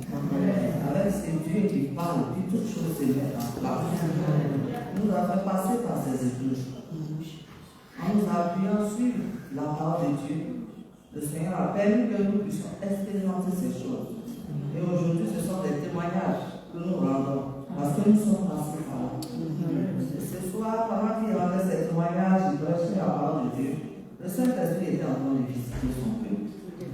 Et je veux dire à quelqu'un que tu as expérimenté le toucher de Dieu. Et si le Saint-Esprit a permis que sa servante puisse avoir le jour faire dans ce temps, pour pouvoir voir ce qu'il est en train de faire dans ta vie, c'est pour que tu crois, que tu saches qu'il t'a visité. Amen. Je voyais un homme dans, comment on appelle, comme dans un puits, dans une fosse. A dit que Joseph, à cause de sa destinée, a été dans un puits. Je voyais quelqu'un qui était dans un puits depuis longtemps. La personne est très intellectuelle, très brillante, mais à cause de la grandeur de sa destinée, a été mis par les méchants dans ce puits-là pour que sa gloire ne paraisse pas, pour que sa destinée ne puisse pas être, comment on appelle, non, pour que sa destinée soit hypothéquée, pour que sa destinée ne soit pas déployée. Et ça fait que tout ce qu'il fait, c'est comme il a pris un retard sur sa destinée. pour l'intelligence qu'on lui connaît, et là où il est actuellement dans les limites, lui-même il ne comprend pas. Parce qu'il tourne en rond, il fait de son mieux, mais il n'y a pas de paix. Je voudrais dire à cette question, Dieu a vu ta misère. Dieu a vu le corps des limitations dans lesquelles tu te trouves. Et ce soir, ta présence ici n'est pas un hasard. Le Seigneur avait tout prévu, il avait tout planifié pour que tu sortes de ce trou. Parce que pendant que je suis en train de parler, je vois que les anges sont en train de te remonter. Tu sors maintenant de ce trou parce que ta destinée glorieuse, telle que Dieu l'a conçue, avant même ta naissance, va être maintenant activée. Et je déclare que ta destinée glorieuse est activée ce soir. Je reçois maintenant cette activation prophétique. Et plus jamais ta vie ne sera plus la même. Tu vas arrêter de tourner en rond et tu vas voir que les ouvertures qui n'étaient pas vont venir maintenant à l'existence et à ton rencontre. Les opportunités que tu as ratées plusieurs fois à cause du fait que c'était comme si ta destinée n'existait pas. Le Saint-Esprit va ramener cette opportunité à toi. Les gens ne comprendront pas comment tu as fait pour faire de l'ascendance. Mais toute cette parole, elle est à toi. Et ne joue pas du tout de cette parole prophétique. Parce que je vois le Saint-Esprit en train de te faire remonter du puits pour pouvoir te repositionner. Je reçois donc cette grâce. Et que sa faveur repose sur toi. Au nom puissant de Jésus. Alléluia. Tu es le Dieu vivant. Personne n'est comme toi. Tu es le Dieu. Tu es le Dieu vivant. Personne n'est comme toi. Le Dieu qui dit, le Dieu qui dit, le Dieu qui fait. Et quand il parle, la chose arrive. Le Dieu qui dit, le Dieu qui dit, le Dieu qui fait. Quand il parle, quand il parle, la chose arrive. Tu es le Dieu vivant. Personne n'est comme toi. Moi et maman, une autre personne, c'est vraiment encore un homme, c'est parce qu'il y a un homme blanc. Je le voyais derrière une porte, avec tellement de médailles, tellement de grâce, tellement de faveur. Mais tant que la porte était fermée, tu ne pouvais pas éclore, tu ne pouvais pas sortir de là. Mais pendant que le Saint-Esprit est en action, il permet que les anges ouvrent la porte derrière laquelle tu es. Et tu es sorti comme Joseph qui est sorti des prisons. Dès que tu es sorti de cette prison spirituelle, les anges sont venus pour pouvoir vraiment te barricader des médailles, comme je peux le dire. Parce que tu as une grande destinée et qui a été mise en stand-by depuis longtemps. Mais le temps de Dieu est venu pour pouvoir activer cette grande destinée. Et tu rentres maintenant dans la promotion à l'époque infinie. Et c'est parti, c'est lancé comme une fusée. Reçois maintenant cette visitation. Reçois maintenant ce rattrapage sur le retard que tu as accusé pendant des années. Et le retard pas fait maintenant. Et je déclare les portes ouvertes en ce moment. Je sécurise maintenant cette action divine qui est venue jusqu'à ton niveau pour pouvoir te propulser. Reçois maintenant cette grâce dans le puissant nom de Jésus, notre Seigneur et notre Sauveur. À Dieu ce soit toute la gloire. Je vois quelqu'un, c'est comme dans un quartier, il était assis en face de quelqu'un. Et puis, c'est comme s'il attendait qu'on lui annonce quelque chose. Et le verdict qui a été pris en ce qui te concerne n'était pas vraiment bon. Et ça t'a beaucoup abattu. Parce que tu ne sais pas où aller. Tu ne sais pas que faire en ce moment où donner de la tête. Mais le Saint-Esprit me dit de te dire que quand le diable vient et puis il met un point final à ton histoire, le Saint-Esprit vient et puis il met une virgule à base du point. Et ça devient un point virgule. Ce n'est qu'une pause, ce n'est qu'une transition. Dieu a déjà préparé la suite de ton histoire. Alors, il ne faut pas t'affoler, il ne faut pas t'apeurer et il ne sois pas désespéré. Parce que Dieu a vu ce qui est arrivé, ce qui s'est passé et il a déjà prévu pour faire une porte de sortie. Alors sois calme et aie confiance, aie foi à ce Dieu-là. Car il avait déjà prévu de repositionner. À lui seul soit toute la gloire. Je voudrais également m'adresser à une femme qui souffre de, comment on appelle, des végétations utérines. Et puis il y a des écoulements. Quand ces écoulements-là viennent, vraiment c'est insupportable. Il y a une odeur, une vilaine odeur. Tu en as même honte. Parce que toi-même tu sens cette odeur. Et c'est ce qu'on appelle des crises d'endométriose, en français médical. Et cette crise d'endométriose, souvent, il n'y a pas de solution. Tu vas de traitement en traitement et ça procure beaucoup de douleurs par moment.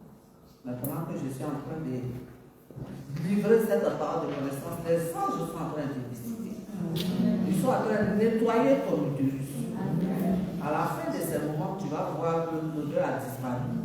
Tu vas voir que les écoulements se sont arrêtés. Tu verras également que la douleur est partie. Reçois maintenant ta guérison de là où tu es, au nom puissant de Jésus, parce que Dieu te touche maintenant à cet endroit précis. Et je déclare que la douleur est partie. Dans le nom puissant de Jésus.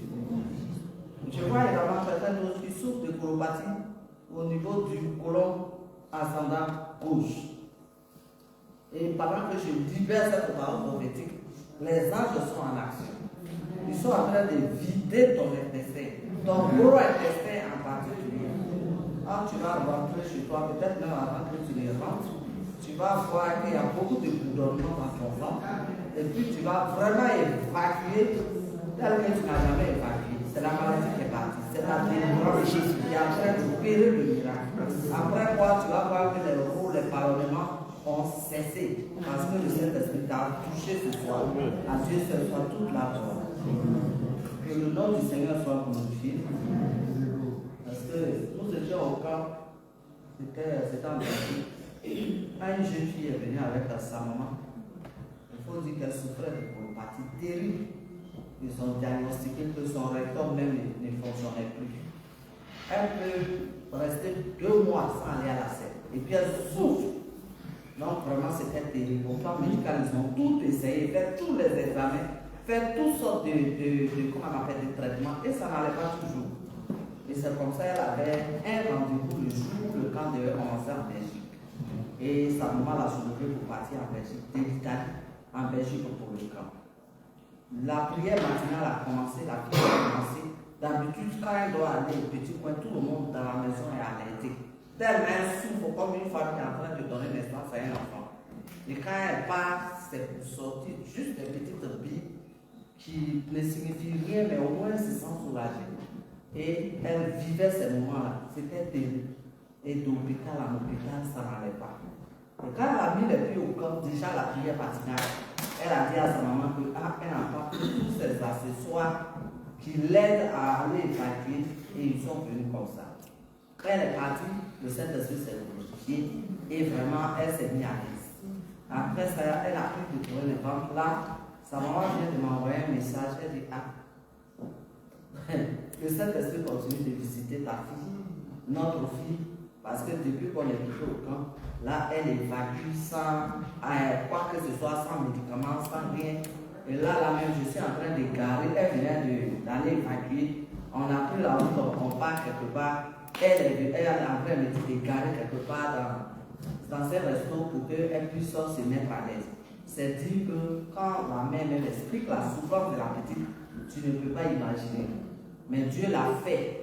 Et l'onction qu'il a pris pour décanter la situation de cette jeune fille, je prie que cette onction-là, toi qui souffres de colopathie, soit transférée de ta tête.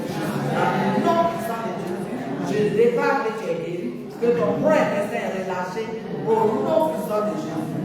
Que le nom du Seigneur soit glorifié. Également, pendant que l'homme de Dieu prêchait, vous n'avez pas oublié chez nous. Je voyais quelqu'un touché sur un lit d'opération.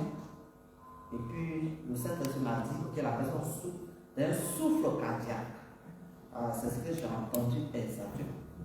Et quand il m'a dit ça, les anges ont commencé à opérer la personne au niveau du cœur. Et après, quand l'opération est terminée, j'ai vu que la personne était dans son dans son bien-être, il était assis pour faire une convalescence au bord des pieds, au bord du lit. C'est dire que si tu es venu ici avec un problème cardiaque, un souffle cardiaque ou un trou dans le cœur, sache que le Seigneur t'a visité, il t'a touché et tu pars le cœur normal à la naissance. Ton cœur est complètement visité, complètement guéri après cette intervention miraculeuse. Et également, j'ai vu quelqu'un d'autre qui était étendu sur une autre table d'opération et qui était en train d'être opéré au niveau du rein droit. Les sages ont ouvert et j'ai vu qu'ils ont fait sortir des reins. Ils étaient en train d'opérer cette personne du rein droit.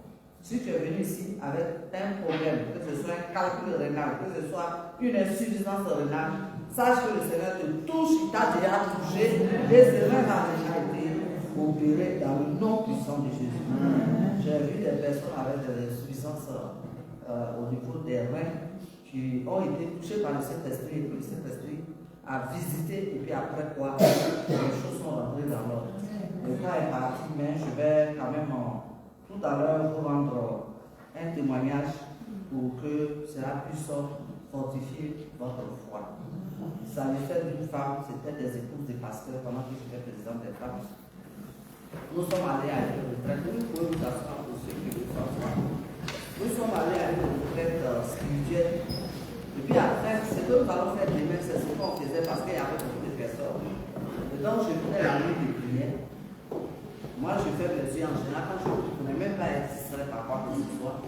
Et je suis arrivé en face d'elle. C'est vrai, j'ai vu juste son visage, mais le reste, je n'ai plus calculé. Et j'ai commencé à prier pour elle. Or, elle était bien emballée dans un paille, je ne savais pas ce qui s'est passé à son niveau. Et c'est comme ça que je prends. Ok, donc, madame, j'arrive à son niveau, je prie pour elle. Je fais une déclaration, je lui dis que tu vas faire un enfant et ce sera un enfant garçon. Le Seigneur me dit que c'est un enfant qui a un grand appel, il aura l'option du prophète Samuel. Donc tu vas l'appeler Samuel. Et puis je quitte devant elle et je continue de prophétiser sur les autres femmes. Alors la femme, arrivant à la maison, elle était très déçue.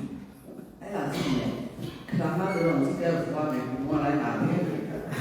Vraiment, je ne sais pas ce qui s'est passé pour les autres, elle a prophétisé, mais à mon tour, elle n'a rien dit de bon. Moi, j'ai 4 enfants, je ne veux plus faire d'enfants. Ce qu'elle a fait de prophétie, elle me donne pour dire que Dieu dit que tu vas faire un enfant garçon, et puis tu vas l'appeler Samuel. Franchement, elle était découragée. Et son mari lui dit que non, c'est pas tous les jours que la prophétie tombe juste, peut-être pour toi, elle a appris. En fait, madame, elle avait fait 4 enfants. Et après le 4e enfant, elle ne voulait plus faire d'enfant. Donc, elle s'est mise sous pilule. Et elle a pris la pilule pendant 10 ans. Il y a eu des effets secondaires et ces 2 reins ont été touchés. Donc, elle souffrait d'insuffisance rénale aiguë. Alors, pendant le temps, elle était venue, elle s'est emballée parce que tout son corps, elle était en feu, avec des œdèmes partout. Et pendant ce temps, moi qui ne connais pas son histoire, je suis devant elle. Moi, ce que Dieu me montre que je vois, que je prophétise. Et donc, pour elle et son mari, j'ai parlé pour eux. Donc, ils sont restés 2-3 mois après le camp. La femme d'ailleurs, même avec son insuffisance rénale, elle fait plus régulièrement ses menstrues. Aujourd'hui, ça vient de même. Donc, elle n'a pas calculé. Elle va voir son, comment on appelle ça, son médecin qui crie catastrophe. Qu'est-ce que tu m'as fait comme ça? Toi-même, on est en train de souffrir pour te sauver. Tes 2 reins sont bousillés. Je ne sais pas comment trouver la solution. Et tu t'as même pas une autre personne dans ton ventre. Elle ne comprend pas. Le médecin dit, mais tu as enceinte de 3 mois. Elle dit, comment cela peut être possible? Je ne fais même pas rêve. Pour grossesse, ça va quitter. Le médecin dit, ah, c'est qui est là, tu es enceinte. L'écho même montre que c'est une grossesse. La femme a commencé à pleurer. Elle arrive à la maison et puis elle dit, ah, voilà ce que je suis parti, le docteur dit qu'il faut évacuer cette grossesse parce que déjà il a tous les problèmes pour les garder en vie. Et puis une grossesse en plus, c'est pas bon. Elle a dit, et puis le pasteur lui a dit, ah, on dirait que c'est ce que la femme de Dieu a dit. Quand vous êtes dans le camp, Donc si Dieu a déjà parlé, on n'a qu'à laisser Dieu. C'est lui qui a dit. Donc si la chose arrive, il sait comment il va gérer. Il ne faut pas t'inquiéter. Donc c'est comme ça qu'ils ont commencé à prendre la prophétie au sur lui. Moi, je n'étais pas au courant de tout ça. Et le médecin lui a dit, ah, si tu veux pas que j'évacue la recette, tu devrais me protéger, signer une décharge. Elle a signé la décharge. Et elle s'est fait suivre, malgré lui, le médecin, il dit, tu as 6 mois maintenant, ce qui est en toi la vie, et puis toi-même tu vis, vraiment, moi, ça me dépasse. Jusqu'à ce que la grossesse aille à terre. Et notre soeur a accouché. Elle a accouché d'un enfant garçon. Et puis, ce n'était pas l'enfant qu'elle attendait. Elle cherchait sa santé, sa guérison. Alors Dieu va faire le bien. Après l'accouchement, tous les effets ont disparu. Et les 2 règles de la dame sont devenues normales. Donc, elle retourne. Ça s'est passé en Côte d'Ivoire, c'est le pouce d'un passé. Et c'est comme ça que non seulement elle a donné sa mère, mais Dieu l'a guéri pour qu'elle puisse s'occuper de son bébé. Et l'insuffisance rénale est partie. Donc, moi, je n'étais pas au courant, puisque quand on fait des rencontres, c'est des milliers de femmes qui viennent. Tu ne peux pas savoir à qui la parole de connaissance appartient. Si elle ne vient pas te dire ça. Donc, comme ça, la femme a été guérie. Et le jour qu'elle venait rendre le témoignage, le bébé Samuel était sur son dos, en bonne santé, et très très joyeux. Quand Dieu révèle quelque chose prophétiquement, on n'imagine pas. Tu peux entendre la voix de Dieu te donner une prophétie pour quelqu'un. Mais ce qui est encore plus pointillé, quand il te donne une vision, en plus de ce qu'il t'a dit, il accompagne ça d'une vision. Et ça, c'est ce que toi tu vois, c'est ce que toi tu entends. Mais pendant que tu observes dans la vision, si le travail a été fait correctement, il te montre le résultat que ça a été fait. Et la personne, même quand elle continue de sentir les douleurs, les âmes de leur travail. Donc, elle se rendra compte plus tard qu'elle a oublié même qu'elle avait une telle maladie. Et c'est pourquoi quand vous entendez une parole prophétique, il faut la saisir. Parce que Dieu ne ment pas. C'est lui qui remplace les organes de nos corps qui sont. Si quelqu'un a dit que Dieu t'a remplacé, il t'a remplacé ça, il faut y croire. Et tu le verras ça. Tu vois que l'homme de Dieu nous a rendu hier ou avant-hier. Nous étions allés à un grand rassemblement également. Et puis, le Saint-Esprit me montrait le visage d'une dame en train de pleurer. Je dis, mais Seigneur, beaucoup de personnes, je ne la connais même pas. Il dit, oui, elle pleure parce qu'elle n'a pas d'enfant. Mais en réalité, ce n'est pas elle qui a le problème. Elle n'est pas stérile. Je veux que tu lui dises qu'elle sache qu'elle n'est pas stérile, mais c'est parce que son mari est né malformation congénitale sans t'expliquer. Donc moi, je prends mon courage à 2 mains et puis je livre la prophétie. Personne n'est tombé, il n'y a pas eu de cri. On est parti à une autre restauration dans une autre ville. Quand il n'y a pas de restauration, c'est la restauration spirituelle. Je m'en suis à chaque personne qui danse.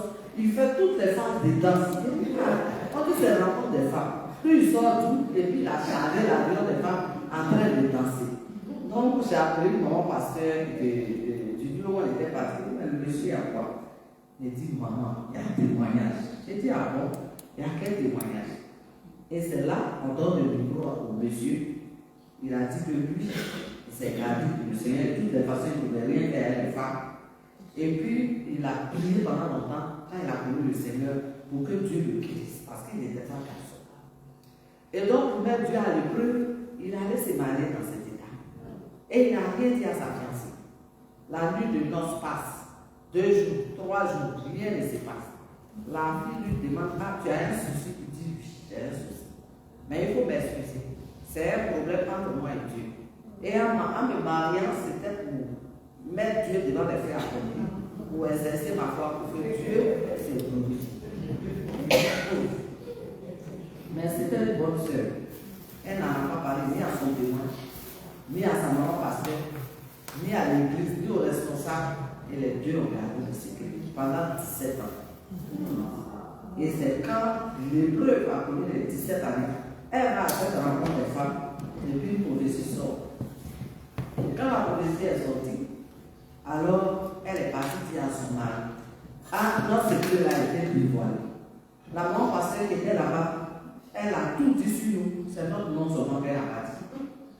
Et son mari lui dit, si c'est que Dieu s'est souvenu, parmi toute cette multitude, si c'est notre situation que Dieu lui a révélée, et qu'elle n'a pas dit notre nom, c'est que Dieu l'a dit.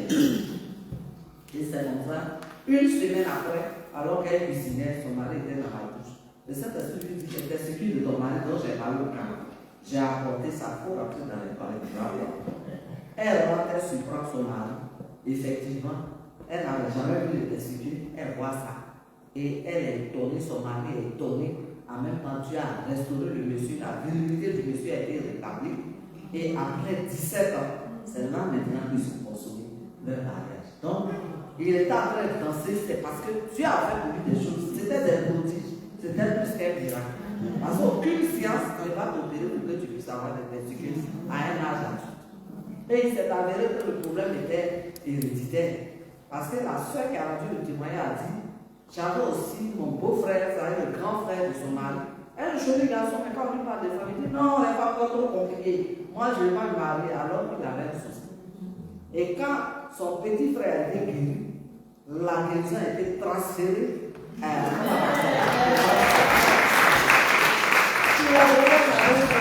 dans ton église, il y a plein de choses comme toi, qui craignent Dieu, qui est bien en forme. Oui, mais depuis quand affaire de femme t'intéresse, je suis devenu garçon. Donc, on nous dit que quand Dieu commence, il termine. Voilà. L'onction prophétique est différente des comment on appelle, déclarations souvent audacieuses que nous faisons. Il y a des personnes qui donnent des déclarations basées sur la parole de Dieu. Et puis bon, des fois ça arrive, des fois ça n'arrive pas. C'est différent avec l'onction prophétique. L'onction prophétique est accompagnée d'une onction d'accomplissement. Parce que Dieu dit que sa parole ne retourne pas dans la vie sans avoir accompli l'effet pour lequel la parole a été écrite. Donc c'est pourquoi souvent, moi je parle pas, je n'ai pas l'habitude de parler fort, mais quand je prophétise, j'aime que les gens fassent silence pour que quelqu'un puisse saisir sa bénédiction. Parce que des fois, quand je sors, le maman me suit pas.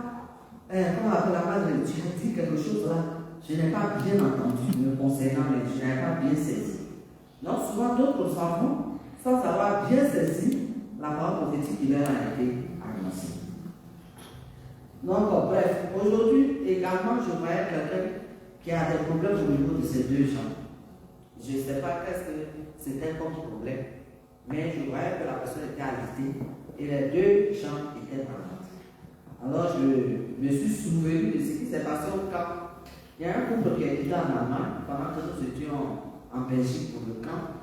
Et puis, qui était venu, monsieur et madame. Moi, je ne savais pas que le monsieur avait un souci. C'est après sa femme mal. Je le voyais sortir, il s'assoit 15 minutes, après il sort, il s'en va, il se couche. Après, il revient, il est. Lui, là où on regarde, avec les témoignages, les prières. C'est après que monsieur m'a rencontré, il m'a dit, ah, il faut que tu prennes pour moi. Que voilà le problème que j'ai. Ça fait 6 mois que j'ai été arrêté, je ne travaille plus. Et il travaille dans le domaine médical. Et il m'a dit, à cause de ses pieds, il ne pouvait plus travailler, donc on l'a arrêté. Et depuis ces 6 mois, malgré tous les traitements qu'il fait, ça ne va pas. Donc il voudrait vraiment, il est venu pour pouvoir bénéficier de la prière. Et puis nous avons prié, je lui ai fait au son sur ces gens. Le lendemain, en étant au réfectoire, vous êtes tous mes yeux, je vois qu'il y a encore des égratignures saignantes sur ses deux pieds. J'ai dit, ta prière là, je ne comprends pas, on dirait qu'il y a autre chose qui bloque. Il me dit quoi? Moi, je suis guéri. Les kilomètres que je ne pouvais pas faire, parce que c'est un homme beaucoup de sport. Et les kilomètres que je vais au lac, j'ai fini de faire tout le tour. De où nous sommes arrivés, je ne suis plus essoufflé, je n'ai pas mal, tu vois que je m'assois, maintenant je fais des sœurs. Mais il y avait un autre problème que le Seigneur voulait que je persévère dans la prière. C'est pourquoi il m'avait montré que je n'avais pas fini. Et après ça, ils sont rentrés en Allemagne. Ils m'ont écrit pour dire que les douleurs, depuis 6 mois qu'il avait après ça, il ne dormait pas. Les douleurs ont disparu. Et c'est ça, en plein temps actuellement. Et le témoignage de Dieu, c'est ce qui nous encourage dans ce ministère, parce que Dieu fait ce qu'il veut, avec qui il veut, quand il veut, comme il veut. hier, le doyen a souligné un peu, mais ce n'est pas le lieu de parler de ça aujourd'hui. Je crois que après, demain, certainement, je vous rendrai mon témoignage. Comment est-ce que je suis rentré dans le prophétique? Comment ça n'a pas été facile? Mais quand Dieu veut t'emmener quelque part, c'est lui qui sait comment te conditionner pour que tu arrives. Et aujourd'hui, si je passe dans les églises pour rendre mon témoignage, pour prier, puis Dieu agit, c'est parce que je suis passé quelque part avec le Seigneur et mon mari a été là pour me soutenir, pour m'assister, et jusqu'aujourd'hui, c'est ce qu'il fait. Et sa présence m'est très très utile parce que l'érudition va de pair avec le prophétique. L'enfant prophétique est tellement passionnant. S'il n'y a pas des théologiens à côté de toi pour pouvoir te canaliser, tu peux facilement faire une médiation. Donc, je bénis Dieu pour sa présence qui est vraiment d'un grand accord pour moi. Je voudrais dire à quelqu'un également que j'ai vu pendant que l'homme de Dieu prêchait et il vous rappelle les témoignages sur les finances. J'ai vu que quelqu'un a dans sa famille ce qu'on appelle les créanciers spirituels. Ces créanciers spirituels font que quand tu as l'argent, c'est comme si on a soufflé sur ton argent. Tu ne vois pas dans quoi tu mets, mais toujours tu dois recommencer à zéro financier. Et tu fais toutes les stratégies qu'on te montre, et puis ça ne va pas. Souvent, la source, l'origine est spirituelle. Une fois, j'ai eu un témoignage d'un chrétien responsable. Lui, cet homme vraiment, il aimait Dieu. Et chaque fois qu'il avait de l'argent, il était, comment on appelle, il faisait, comment on appelle, de l'immobilier vente. Et donc, il faut dire que chaque fois qu'il avait des entrées d'argent, il ne comprend pas, il peut avoir aujourd'hui des centaines de millions, demain il peut se retrouver. Il n'a même pas 1000 francs pour donner à sa femme. Et c'était difficile pour cet homme. Pourtant, il contribuait avec Dieu à l'église, il donnait sa dîme, il payait ses offrandes, et puis il ne comprenait pas. Donc un jour, il a dit à sa femme, et puis quand cette femme, il est obligé d'aller s'endetter. C'est-à-dire, ça le condition de telle sorte qu'il faut qu'il aille dans l'année, dehors à des amis, à des personnes. Et une fois quand c'est arrivé, cette fois-ci, il a dit à sa femme, ah, c'est un vrai jeune. Ça, c'était un jeune planifié. C'était un jeune, comment on appelle ça, un conditionnement à gérer. Et donc, il commence à gérer, première semaine, rien. Lui et puis tous ses enfants. Deuxième semaine, au 10e jour du jeûne, un défi pour dire, ah, ça a un terrain précaire dans un quartier précaire. Et à il est parti l'aventure, le terrain à 2 millions. Quand il est venu, les enfants disent enfin, le jeune va prendre fin. Sa femme aussi dit, ah, j'attends la porte pour aller faire le marché. Ça fait 10 jours, on n'a pas bien mangé. Il dit non, cet argent que j'ai là, ce ne sera pas pour, comment on appelle ça, pour aller faire le marché maintenant. On va garder cet argent. Parce que dès qu'on va mettre dans l'argent, ça va se volatiliser. Nous allons garder l'argent et puis on va continuer le chemin. Il faut que le Seigneur me révèle qu'est-ce qu'il fait malgré que je contribue à l'œuvre de Dieu avec mes finances et ça n'est pas ça. Alors, c'est le dernier témoignage. On doit aller faire le barbecue. Moi, mais ici, et Dieu vous bénisse. Amen. Donc, par la langue de Dieu, là, ils ont continué le jeûne. Et au 14e jour du jeûne, il fait un songe au révélateur que Dieu va lui montrer. Il dit qu'il était, comment on appelle, au premier niveau de sa maison.